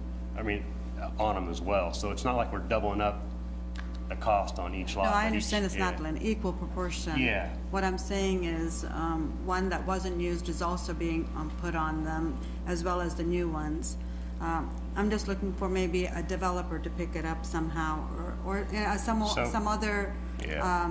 some other process that we can put in there. So because I know what's going to happen. The first, in this bottom corner, where you see the first cul-de-sac, there's 9 lots there. That's the first set of petitions you will see will be for those 9 lots. And that's going to be developer owned and developer built. They're not going to sell those lots, they're going to developer own them and build them. 8 of the rest of the lots are owned by the Lauren F., or going to be owned by the Lauren F. Edgar Trust. 4 of them already are, 4 more are going to the Lauren F. Edgar Trust, and I couldn't tell you what they're going to do with those 8 lots. The remainder of them will likely be built, owner, developer built, and sold as single-family houses.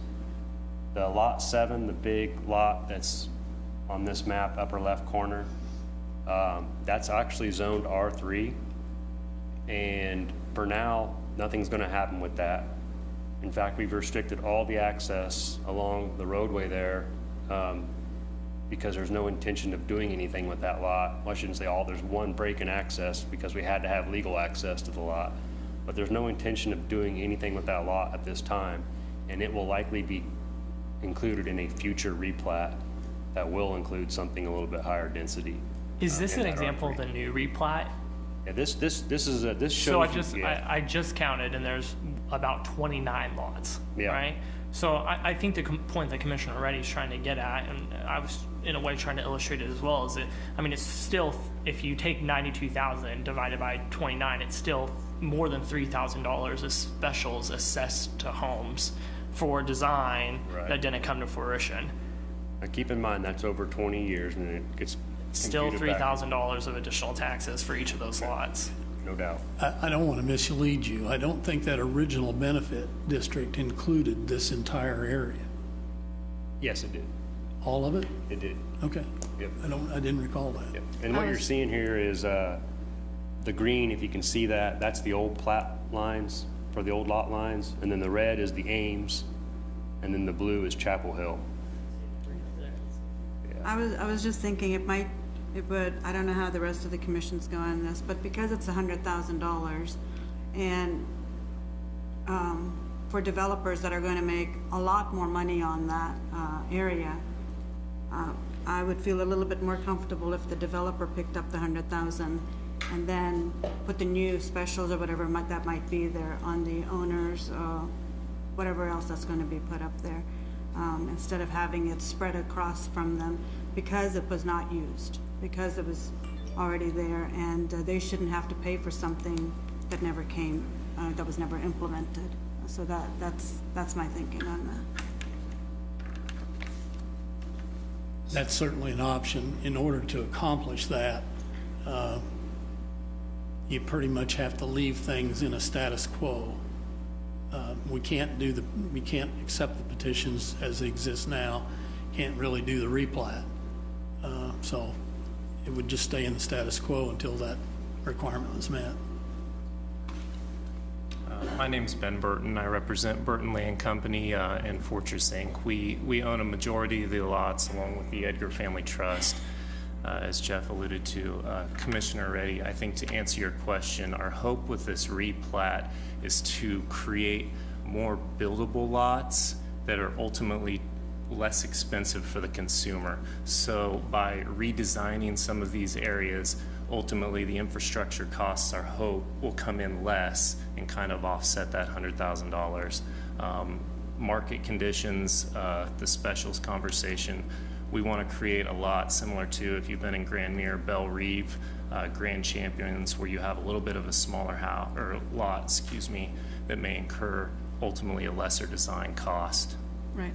I don't have any problem with the changes. It's just because we're not using the previous design that I thought maybe the developer can pick up the.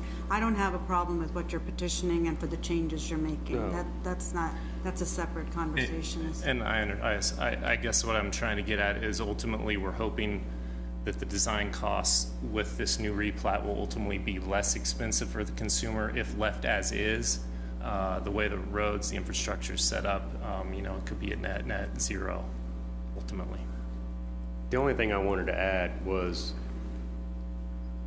no offense, Bill, kind of the word, the design is useless. It's not useless. I mean, we have survey costs, for example, in our design contract that we don't need to go resurvey it to redesign anything. A main road that comes up in there and what we used to call the ring road going around it, none of that's changed. A lot of the water and the sewer lines, none of them are moving. I shouldn't say none of them. Some of them are not moving. They're staying right where they are. So we don't have a situation where there's $100,000 of design cost out there that just goes pitched in the trash and we're done with it. These properties are going to benefit from at least a portion of that. If I had to sit down and pencil it out, I probably could get you close, but I'm not prepared to do that tonight and what that dollar amount is, but it's not totally useless. Yeah. Okay. Does anyone else wish to speak with regard to this proposal? Thank you. Commissioners, do you have more questions or thoughts that you'd like to raise?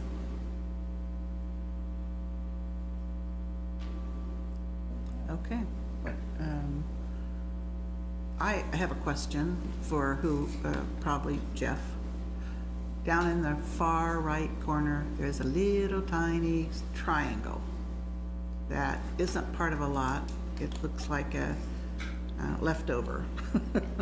What is that? That's intended to be owned by the homeowners association for just entry signage. Okay, so that's an entrance and a sign, a spot for a sign. Okay, thank you. Before I miss the opportunity, I'd be remiss if I didn't. The staff has spent a tremendous amount of time on this, and I know it's been a pain in the neck for them.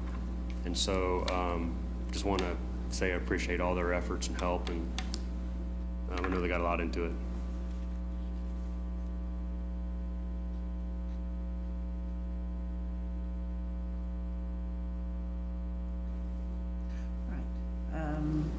If you have no further questions, is there a motion, or you have? I move we find the amended petition sufficient and approve resolution number 090418-A, B, and C, amending resolution numbers 011717-B, 011717-C, and 011717-D, and authorizing to abandon the construction, but to purchase the design as design cost for the Hartford addition, sanitary sewer, SS 1622, water, WA 1618, and street, ST 1609 improvements. Is there a second? Second. I just hope we can find a way to prevent this in the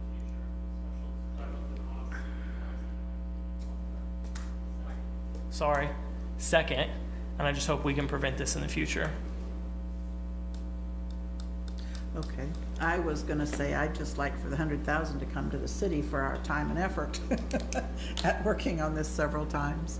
But I understand that the dollars will come to the city through the paying back through the special assessment payments that the owners will pay as they pay off on their house payments. So we have a motion and are there any other statements? We have a motion and a second. Gary Fees, would you call the roll? Commissioner Dodson? Yes. Commissioner Reddy? No, only because it's going to be specials on the owners there. Otherwise, the plan is fine. Commissioner Butler? Yes. Commissioner McKee? Yes. And Mayor Morse? Yes. Motion carries 4-1. All right, the next item on the agenda here is the final plat of the Ames addition, which is a replat of lots 7 to 9 and 14 of the Hartford and lots 1 to 4 of the Hartford Unit 2. The presenter is Chad Bunger, Assistant Director of Community Development. Is this, did I miss something? No, you're right. Did I miss a flag on the play? I really don't have a whole lot to cover. Oh. If I could find that item back.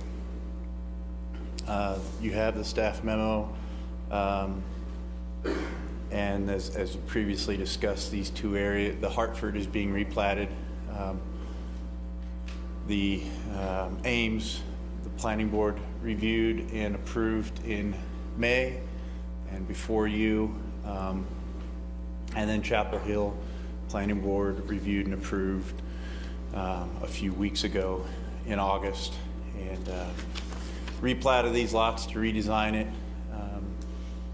As you see here, really, the red and the blue, at least in my colorblind eyes, and then the green are the existing lots as they were originally platted. So I'd be happy to answer your questions, but it's a fairly straightforward plat. So we're Once just, you get the special assessments. so we're just figured out. approving the plat for the outline, red outline.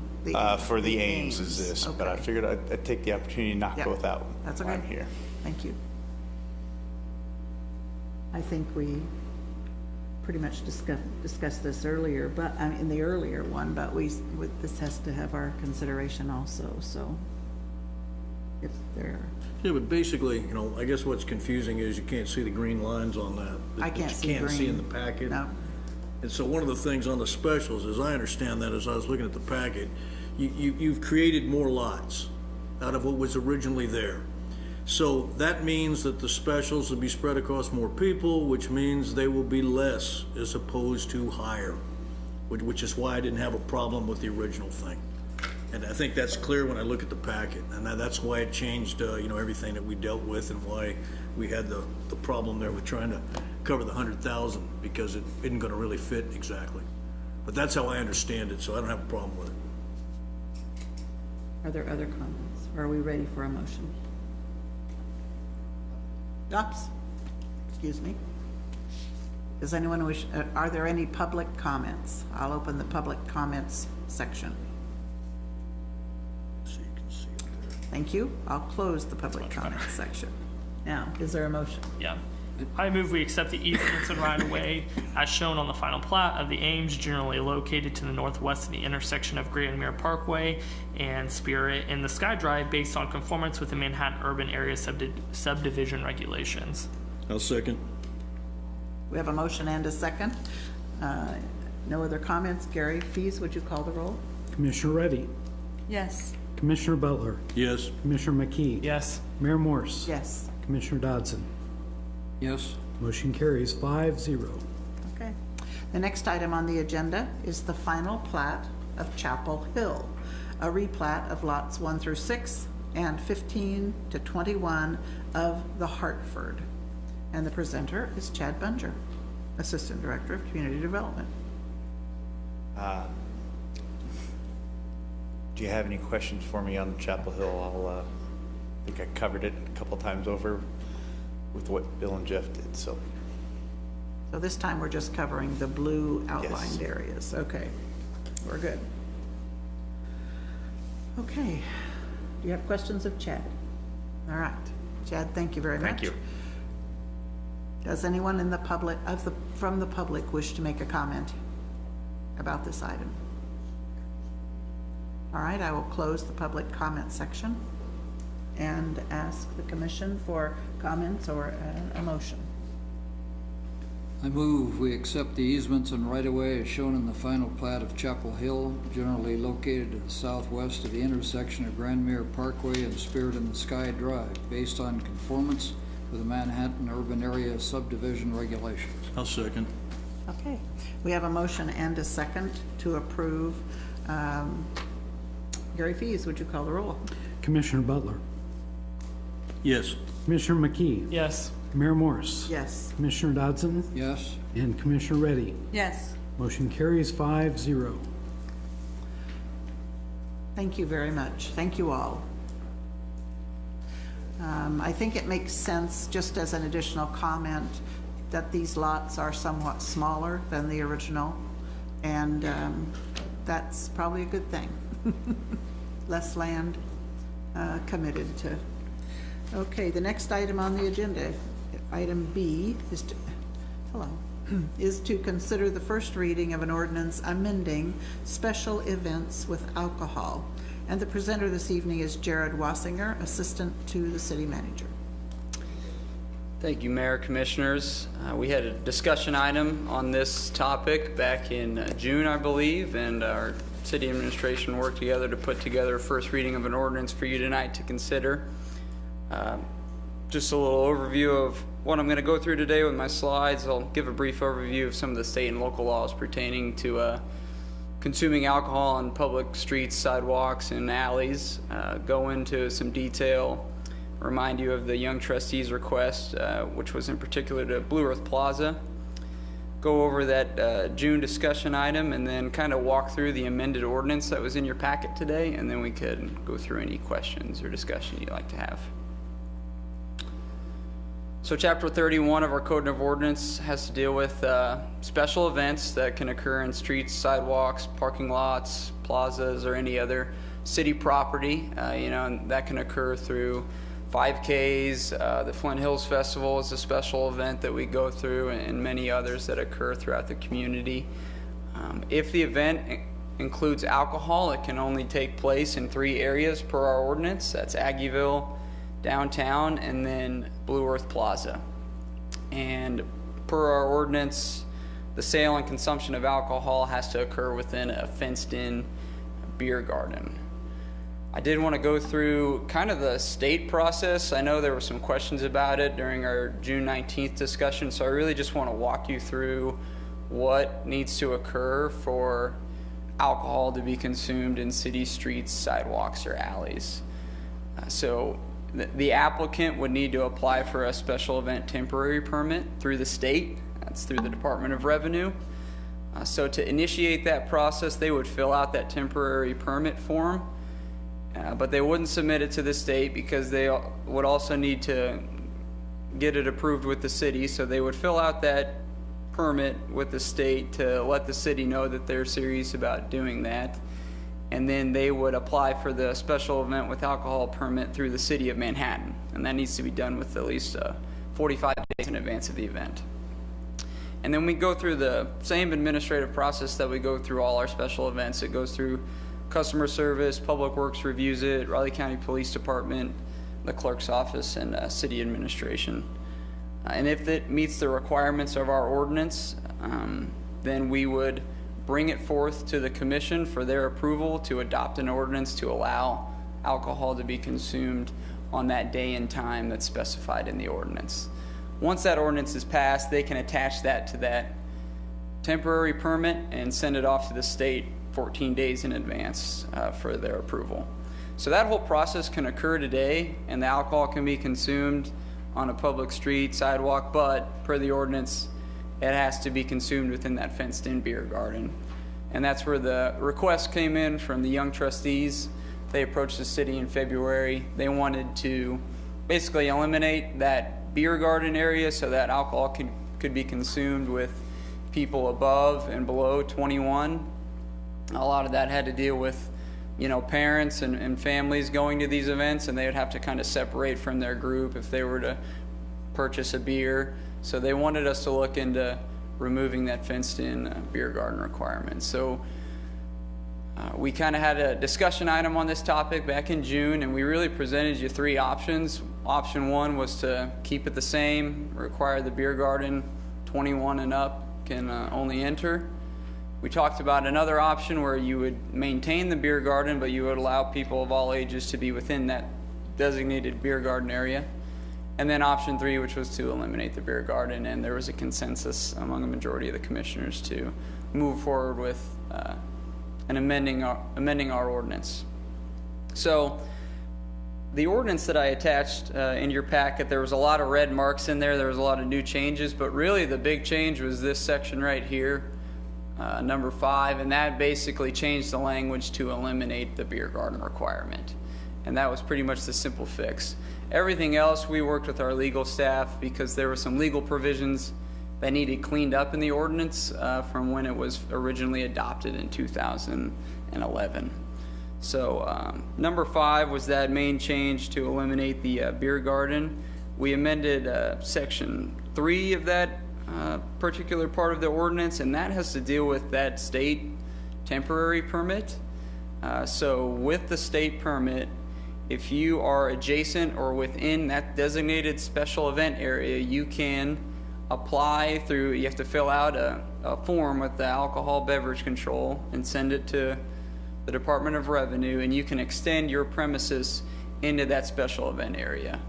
So as an example, if Aggieville had a special event area and they closed off Morrow and there was a bar along Morrow, they could extend their premises by filling out that form, and you could be in that bar, purchase a beer, and then walk out into the special event area, and you would still be within that. And that bar, though, would maintain liability along with the applicant now as well. I'm just going to run through a couple of the kind of the administrative legal changes that we made.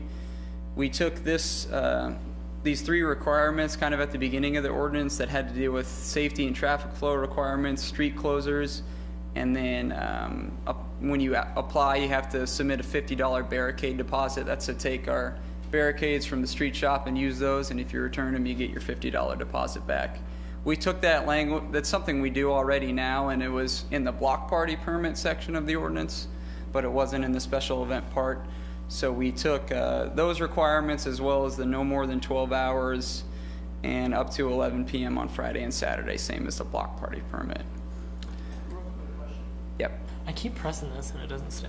The 11, so what do you do if it's like, for example, let's say this gets used on Fake Patty's Day. At 11 o'clock, are we just going to walk around the street and tell everybody have to go back in the bars?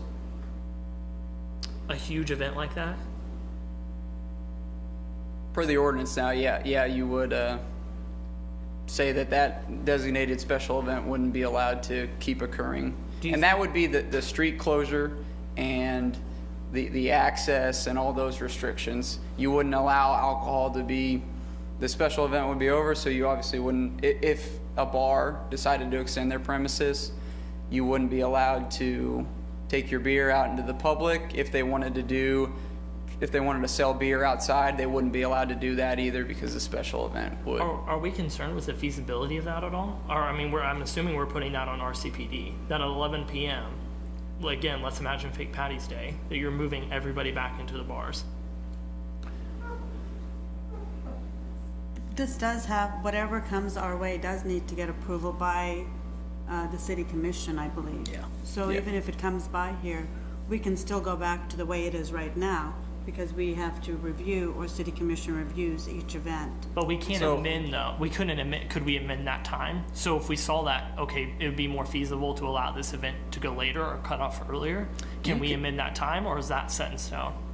You could still allow people to be outside in the street, and you could continue to close the street off, but the special event part of it, where you were having these functions, designated functions out in this area, that would be on the applicant. So say the director of Aggieville is the applicant, that's where you would work with them to, all of those special event activities that are occurring outside would end. I have concerns about the feasibility of that. Is there not a way that we can write the ordinance so if the commission sees fit, we can adjust that time to later or earlier?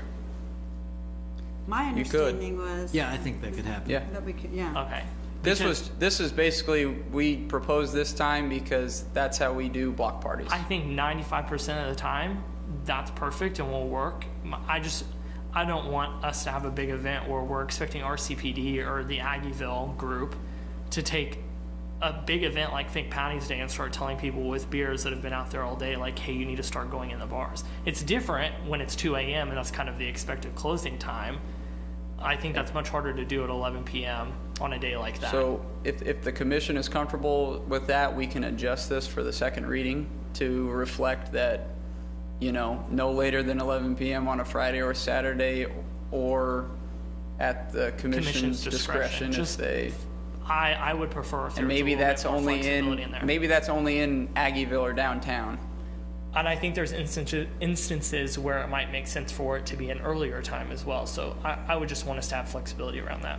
Yeah, you've got an exclusion in here in the packet where, because that talks about 12 hours daylight only, and it says the city clerk, if it meets these requirements, can extend that to hours that are beyond daylight, but it still limits it to 12. And maybe that section could just be adjusted to address this issue that Commissioner McKee brought up. Does that make sense? Mm-hmm. Why can't we just have the applicant state which hours he wants? I mean, that's the way we do the approvals, right? If we don't like it, we don't have to approve it. That would be required of the applicant to, you know, describe those timeframes and when the special event's going to occur. If an applicant is setting up an event, he has to specify the hours and then satisfy those 3 fundamental requirements for safety and so on, right? So that's what I'd like to see for the second reading. So that's already required on the application to come forward and say, you know, this is the time of my event, this is the streets I'm going to close off, that's all required by the applicant already within the... Then why is Bowlegs 1 up there? Right here? Why is any time in there? Why do we have to list a time in there? Why can't an applicant just say we want to have it from 8 to 5 and then the commission is able to approve or deny that as is? You can, based off this language right here. It just says that a special event can be no more than 12 hours. So if someone wants to have an event from noon to 4, and that's what they fill out on the applicant, there you go. But noon to 2 a.m. The other thing to note is this provision is for the city clerk to approve the special event. The city commission only sees the permit if it's a special event with alcohol. So just so you're clarifying here, so those the aren't city two clerk separate ordinances. They're just those aren't two separate ordinances. They're combined in kind of the same format and the same one. This section of the ordinance would be for a special event with or without alcohol. These requirements right here. if it has alcohol, then we have to bring it to the city commission. Got it. But we don't have to if it doesn't. And so this would, part of it is to be issued by the city clerk. Mm-hmm. We have had, I was kind of telling Ron, we didn't have a time on this the first time around because there were events such as the ball drop that might go late at night, and there's other events that you don't want to go late at night, so that we can discuss various alternatives. I mean, there's ways to give some parameters. Maybe in certain districts it can go later, but in certain districts you don't always want it to go later. You know, the special event, or not, or we can leave it open like it is now, which is the special event applicant defines the time of the special event. The one limitation that everyone has to comply with is that it would have to comply with the noise ordinance by 11, but that doesn't mean that the special event couldn't continue just as long as what, you know, if they did have something that was If you were to put banned or something ended by that time. Put the draft ordinance up there, like B1 in the packet, says the block party shall be no more than 12 hours during daylight hours only, provided that the city clerk can extend the hours of the block party to, and then you put in 11 p.m. Just eliminate that. We can do that if the just take commission out would that like one to. thing where city clerk can extend the block party on Fridays and Saturdays if the following conditions are met. Then it has the safety requirements. I mean, that takes care of it. Fine with me. I just want If you flexibility. call that up there and look at it, I think that's the solution in my mind. And because we were talking about the fenced area, that's originally why this came up, whether to have that fenced area where you can take children, whether it's Blue Earth Plaza, downtown, or Aggieville. I'm sorry we keep stopping your presentation. No, it's. But I'd like to get some consensus. We'd like to clear this I think one of the things up. when I was thinking about is the state does have certain statutes in place, and I was looking at removing that for some events that usually are there in the public, where children are off here and parents really like to have it in the daytime, and that's how they're enjoying it. And I was also under the impression that for special events that go on for a certain period of time, there is city commission, it does need approval. So for an example of Fake Patty's Day, we can have it as is right now, or we can say, if they want, where they're open carrying beer outside of their premises, that's when we would have to say yes or no to those rules. But right now, they can still have a permit as they are and continue to do what they're doing. But if they go with wanting to have it outside their buildings, the commission has the obligation to say yes or no. I mean, it's on us to say yes or no to those approvals, is what I'm thinking. Is that right? Yes. Did I make sense? Mm-hmm. But currently, the time would allow it to stop at 11. So if we want to take away that option as presented by a couple of the commissioners, we can do that.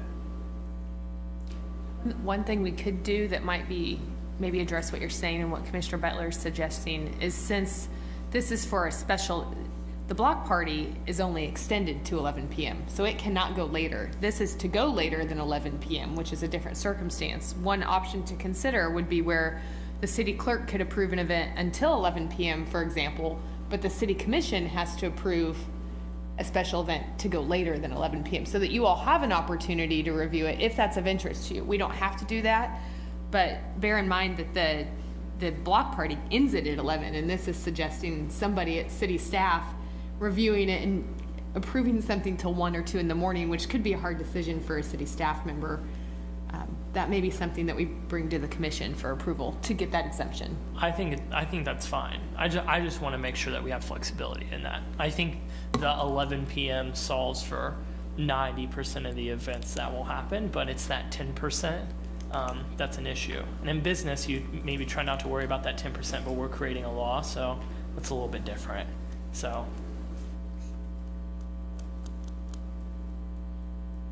Okay.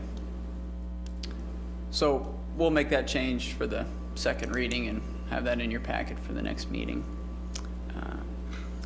This right here is the removal of some of the provisions that kind of the requirements that are set forth. There's a list for special events, and this is just including special events with alcohol, I believe.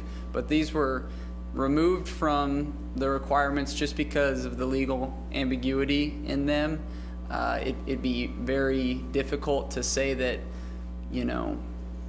one special event requires the diversion of a lot of police officers and then a similar event doesn't. The same goes with, concentration of people. And then, I think someone could argue that any special event could likely cause injury to a person. So these are just some of those provisions that we remove that we don't use as administration when it comes to looking at an application from a logistical standpoint. We look at the traffic, we look at the safety, we look at the road closures. We defer to things like our fire code and things of that nature. So those are ones that we removed. We also removed a similar provision within there that basically said that it couldn't affect other park operations, and that's something that's also not practical all the time, especially for Blue Earth Plaza. Flint Hills Festival is a good example, where, as well as other special events there, where it just takes up a lot of the space, and it could be difficult, but that's where we want to work with the applicant to make sure that other people can access the park if they want to. Another legal ambiguity that we kind of striked out, and this was not sure what the intent was of the commission in 2011, but the idea that an event couldn't be held for the sole purpose of advertising goods or events or designed to be held for a private profit. Again, that could be argued for a lot of special events, that one, you're promoting the event or that you're raising some type of private profit. So we kind of took away that last part and then talked about the advertising purpose of that. And then these are the requirements that we remained unchanged in the ordinance. And these are kind of falling back to those administrative logistical concerns that we have as staff that we rely on heavily when we're reviewing an application, and are easy to work with the applicant on making sure that these requirements are met when it comes to the safe movement of traffic, meeting fire code. We have regulations on how alcohol is consumed, controlling those crowds, making sure that alcohol doesn't get off premises, and then how alcohol is served. So those are, again, the kind of the changes to the ordinance. So if Can you anyone go has any back? specific questions, we can talk about those. That last part about, oh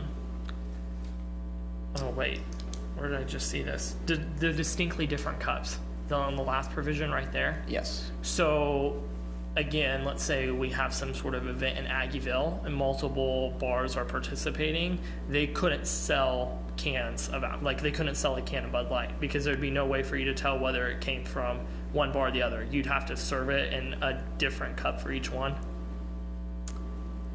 I think this had to deal with licensed vendors. So if, for example, you have a beer tent on one end of Aggieville that a licensed alcohol vendor is selling them to the public, and then there was another one, they would have to have two different cups. So it wouldn't count for establishments that we're just allowing them to participate.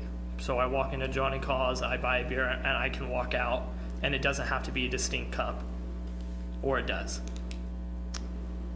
That I'm not sure. It's something that we could require if someone is extending their premises. So if we wanted to work with the applicant and those extending their premises to make that requirement, we could. I don't necessarily know whether or not it should be something.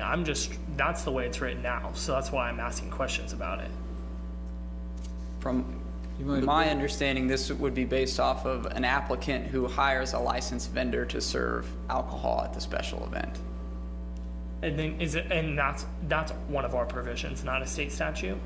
But isn't that? No, yeah, it's just one of our provisions. Can we write it differently then, if that's how you interpret it, to make it more clear? We can. I really don't have a high stake either way. Maybe I would need to explore the issue more. I'm just trying to understand how it's written out, because if I were, again, a bar in Aggieville that wanted to have a special event, I would read it that I would need from my bar, serve from distinct cups. See, my understanding of why that was in there is part of that minor enforcement. If you got people walking around beer in the street, you have to know what bar they got it from, and the wristband won't do it. So if the police are trying to enforce, they need to know that I got the beer from Johnny Cause. So if you're going to extend it out in the street, each bar for Fake Patty's Day is going to have a separate cup. Otherwise, it goofs up the enforcement. That was my interpretation. I might be wrong. It's not written that way, because bear in mind that this originally was, this ordinance and this provision specifically applied in a beer garden situation where you wouldn't be able to have a adjacent establishment. And these requirements only apply to, as written now, to the special event applicant. But I think the RCPD has indicated some interest in other cities have like a special event cup, so that if the bar wants to allow them to walk into the special event area, then they have like a certain plastic cup. That's not what this ordinance requires now. There's several ways that we could pursue in doing that. But yes, right now this doesn't require that, because this is only an obligation upon the applicant, the special event applicant. If the commission is in favor of it, this provision right here would allow us to work with the applicant, and the commission could possibly direct the applicant in order to control consumption of alcohol by minors, that they would pursue that. I don't have a large stake in it either way. I just want to make sure that we understand what we're doing. And it seems like there's some confusion around that. So I'll let city staff look into it and decide which way we should move forward. I agree. If it's not to control the consumption by minors, then it's sort of a useless thing. In my mind, there's got to be a purpose for it, and it doesn't seem to make sense otherwise. So was the purpose here to make sure that we couldn't sell bottled or canned beer?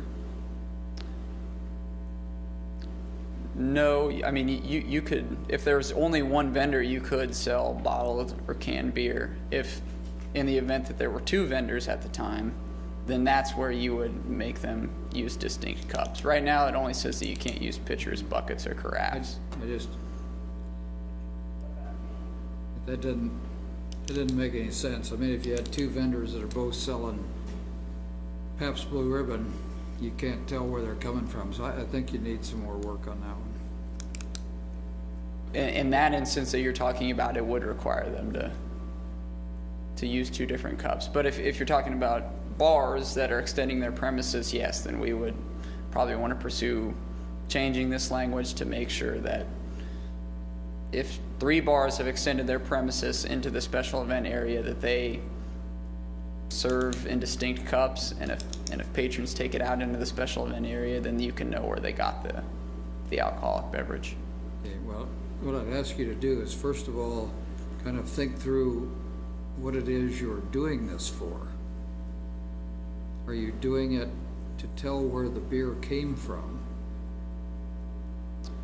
That was the intent of the original Okay, if that's what you're doing it for, then having beer served in anything else except cups would be impossible.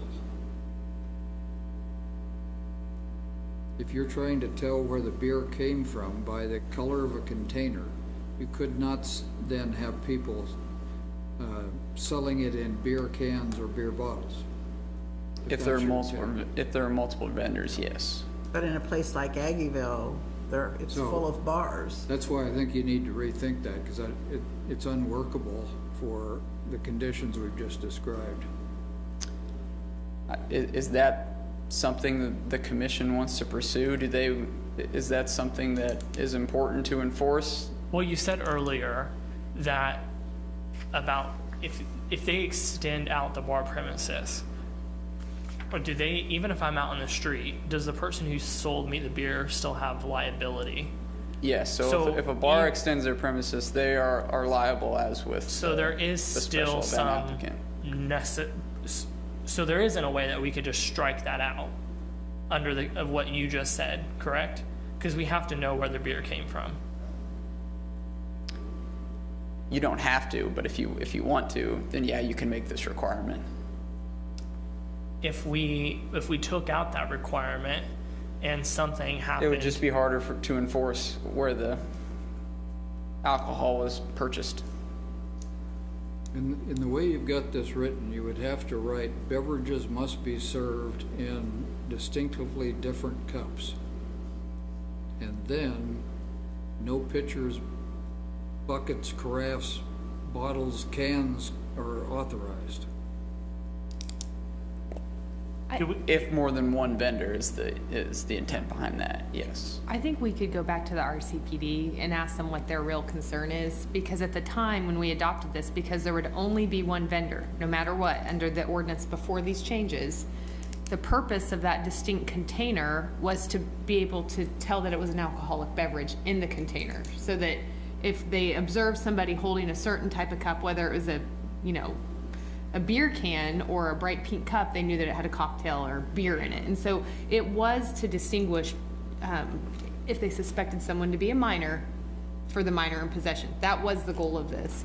So I think we need to go back with them, because to achieve this other purpose of determining where the alcohol came from, to see whether it was improperly served, that's a different concern. That would have a different, I think we'd address it differently. And it wasn't a concern that we had this time, because there'd only be one vendor the first time.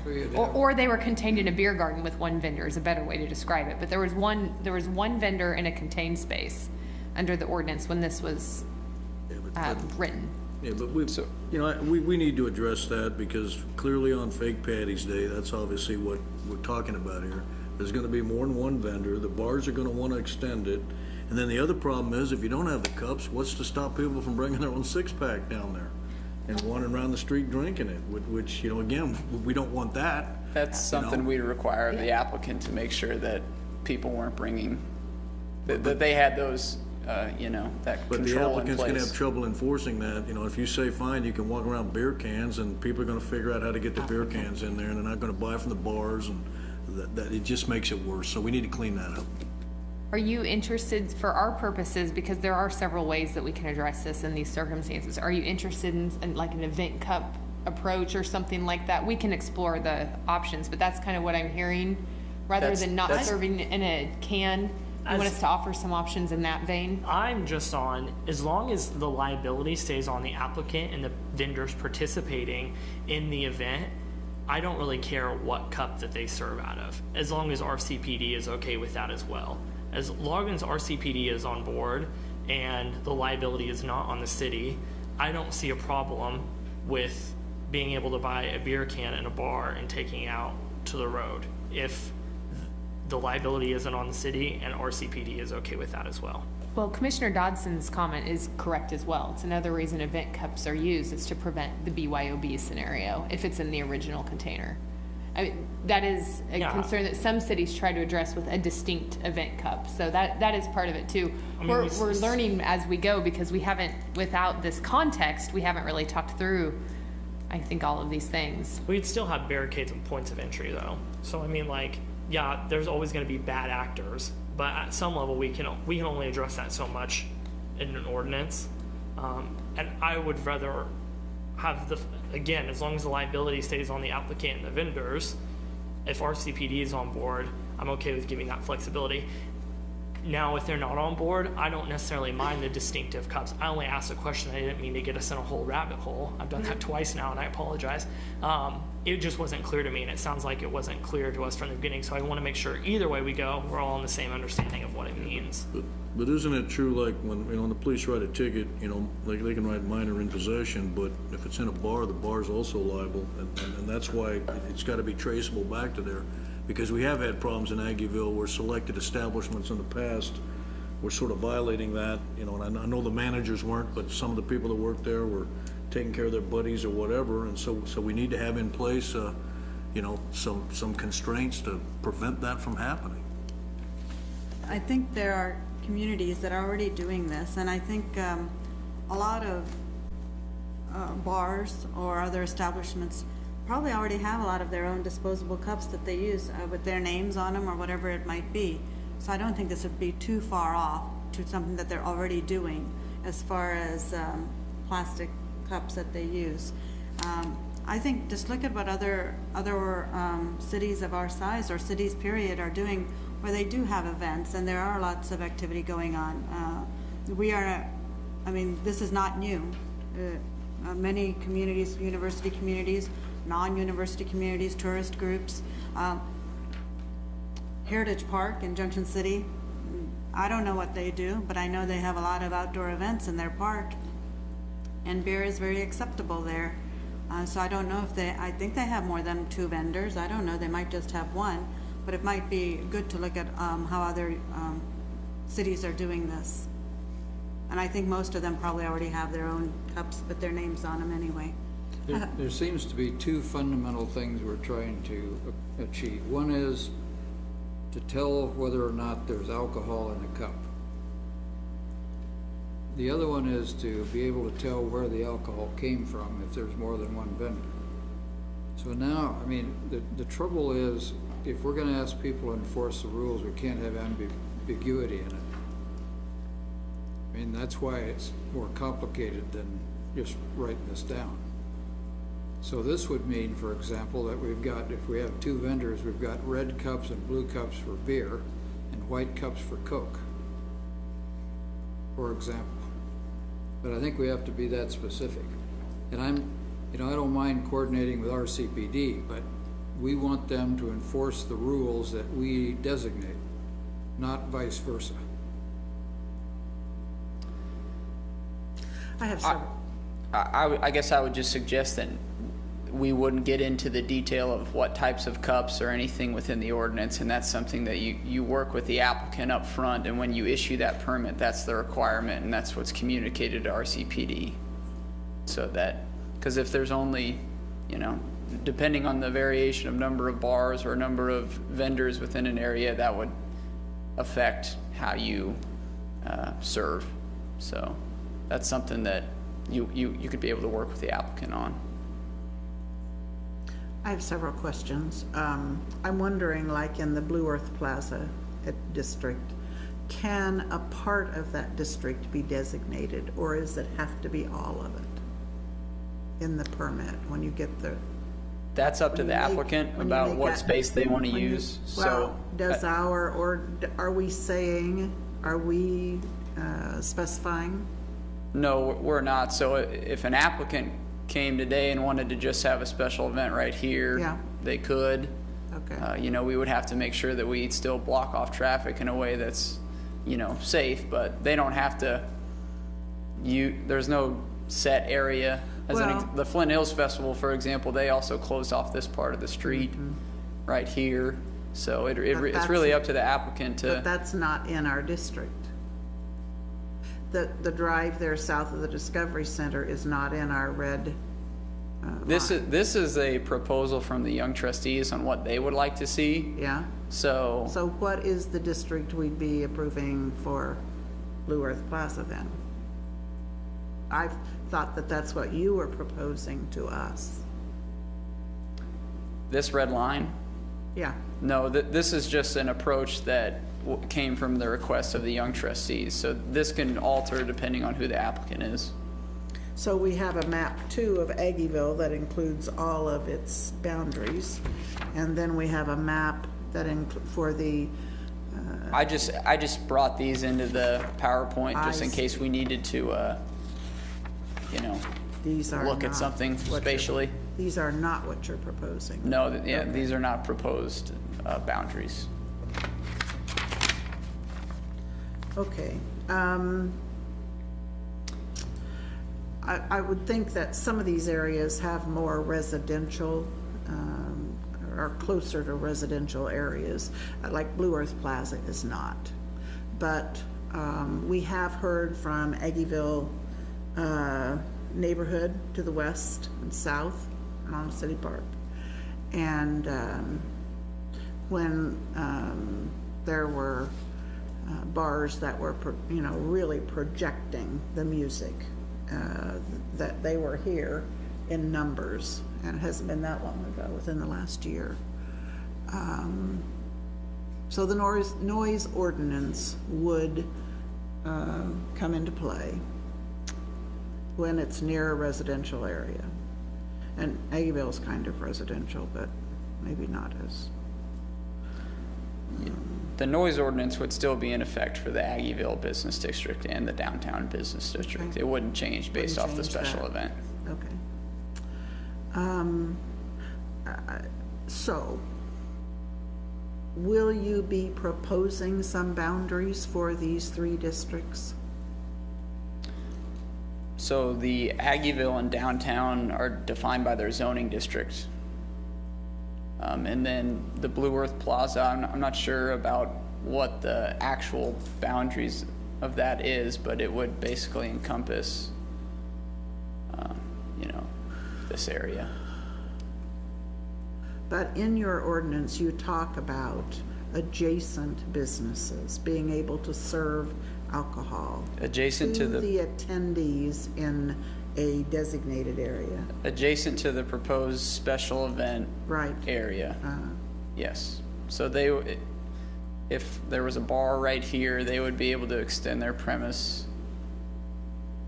into the area, but they would have to go through an application process to do so.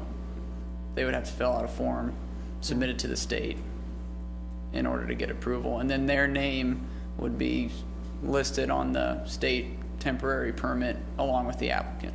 So this is not just for these three areas, this is for any park area and any street, because you're not defining it?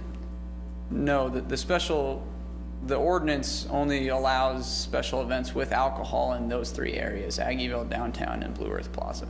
And I'm trying to get a definition of what those three. And I think it's a good suggestion, and I think Those what we three can do boundaries are. for the second reading is we can provide a definitive map that would be a maximum extent of the district. Okay. Because that's something I really want to see. I don't want it spilling out. You mentioned wristbands. Is there a standard for wristbands, or does how specific is that? Must wear a wristband issued the issued wristbands, so they would all be probably, Yep, so we would require anyone entering the special event area to be issued a wristband and ID'd. that there's no particular. There's no I could particular bring the type one- of wristband. I could bring the one from the Stampede. What's that? What if I bring the one from the Stampede and it's the right color? I mean, I'm just saying. I mean, You don't think Stampede that- has specialized wristbands, so I don't I think know that they they would do. reuse those. I have. But I don't think the special event in Aggieville would be using one from Stampede. I 'cause those are understand, I'm just specialized. asking just the generic question. Wow.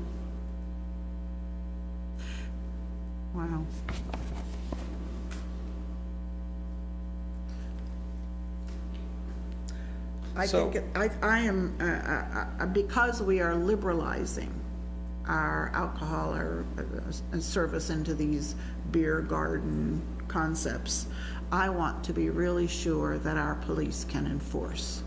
I don't want to hear that the police aren't enforcing things because our ordinance is too vague, or they got confused, or we have confusing language. I really want us to nail it down so that the police can enforce minors in possession, and that we are really screening for children, and so that's. Before we go to public comment, I honestly, there's 2 or 3, I think, pretty big things that are going to change. And I don't know if I really feel comfortable voting on this tonight. So after public comment, I would just ask the other commissioners that we might consider tabling this item. Because I would assume the second reading is going to end up in the consent agenda, correct? It doesn't have to. It's up to you. Doesn't necessarily have to. I don't, there's 3 very big portions of this that are just in the dark for me that I feel like I'm not voting on a complete ordinance, so I don't know if I feel comfortable. So I just wanted to say that before public Well, the comment. next round doesn't have to be a second reading. I mean, we would like to have the staff bring it back so that we can reconsider it. Yeah, but I guess I just don't understand what I'm voting on tonight. So if approved, if you approve the first reading, what we would come back with for the second reading is a change in this section right here, which would allow it to extend past 11 p.m. based on the commission's discretion when they approve that special event with alcohol ordinance. And then we would change this provision to make it very clear that if there are multiple vendors and or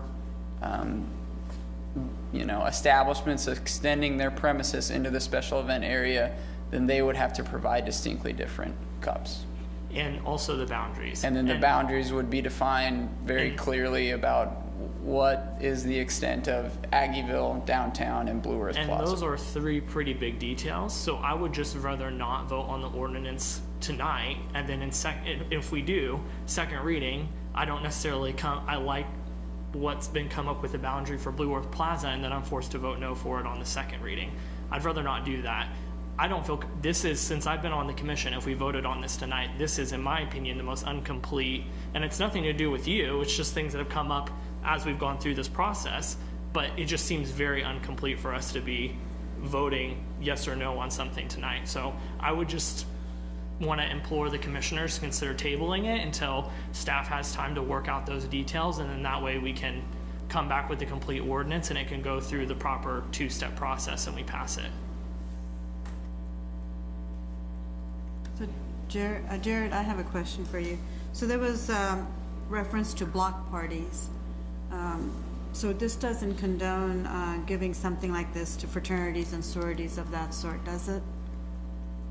Or anybody can? These changes don't have any effect to the block party portion of the ordinance. Okay, because my understanding is when you say Blue Earth Plaza downtown in Aggieville, that's mainly what this is concentrated on as For far as- special events. For So a special block party permit, you wouldn't be allowed to get a state temporary permit and have alcohol on the streets because it's not allowed within our our ordinance. I just want to be clear that we're just not opening it up for everything and all of that, just for certain distinct areas that are block parties different from special events areas. Because that was one of the things that came up last Is time. that not correct? The special event ordinance as written can apply to any public property. Only when it involves alcohol is it limited to Aggieville, Blue Earth. Yeah, and that's what I meant. Yeah, that I just want to be A person clear can't apply that- for a special event with alcohol on Right. their block. But the commissioner's question was whether someone, like a fraternity or sorority, could use it. I mean, conceivably, if they could find a public property somewhere else, they could have a special event elsewhere in the city. But the alcohol portion is limited to those 3 areas. But the special event can occur in other parts of the city without alcohol. Right. I just want to be, Yeah, sorry, that I one want to be sure knew. you understood that. I just wanted to see, because we are adding this component to it, that issue came up last time. We were kind of reviewing this over a work session, I think. So I just wanted to be clear, being distinct about it. And I think the other thing that came up was the process was the 45-day period in the state and having a licensed bartender, I don't know what, licensed vendor or something. So there are already lots of provisions already in place at the state level.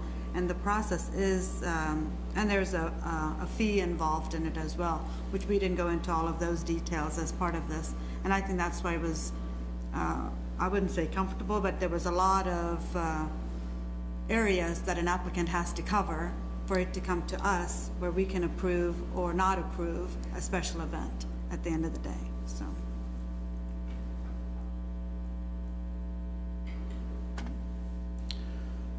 Are we ready for public comment? Okay. Several of you have been waiting this long evening. If you would come forward, please.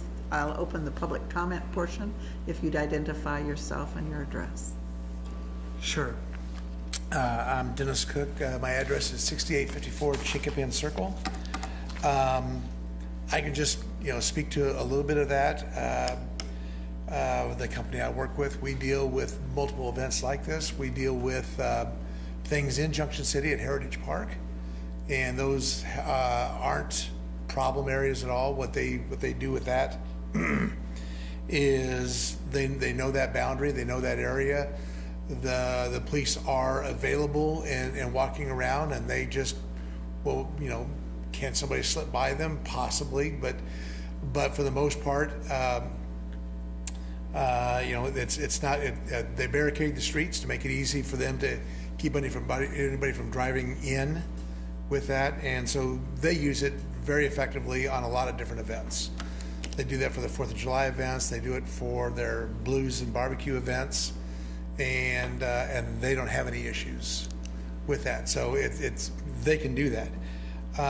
Also, recently went down to Norman, Oklahoma, and the University of Oklahoma has a bar district right connected with right next to the university, and they allow the consumption in the streets around that, and their thinking on that is it actually relieves overcrowding in the bars, and everybody doesn't have to be packed in and then fighting to get in and get out. They do enforce that area, and basically they use a pretty nice patrol, on those edges, and if somebody's walking past them, headed out or headed in carrying alcohol, they'll stop them and tell them, that this was your area, you can't go past this, back in you go. The way they handle the alcohol down there is no mixed drinks in the street. They don't want to see a cup because that can confuse you with a minor, what's in that drink. And so basically they limit all that to canned beer product. And that way, there's no glass on the streets, and there's no plastic cups out there. That's how Norman, Oklahoma handles it. So I think you can make it as complicated as you want or as simple as you want. But I think that would be a better direction. Thanks. Are there other public comments?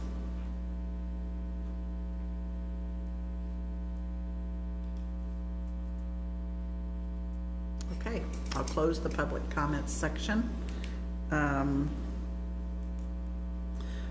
would still like to see, as you suggested, some definition for the district, especially Aggieville. Lucky the fraternity that's located in the Aggieville district itself. The others are located outside of the district, but there's at least one there. And it's across the street from City Park. So I can...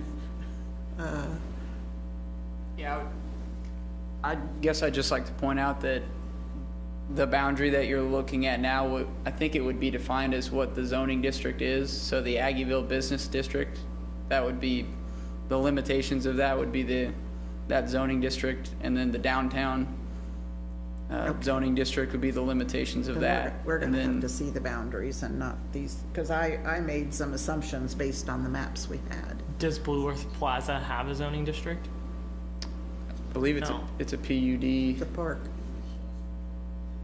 Well, those lines weren't the size of the park.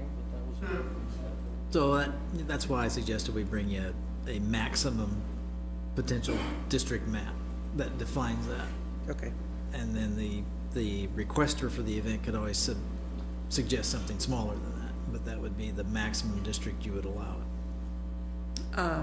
What is the appropriate thing for us to do to have this brought back to us? I'm not sure we want to table it, because that would mean we table what we have right here, and you're going to need to rework it.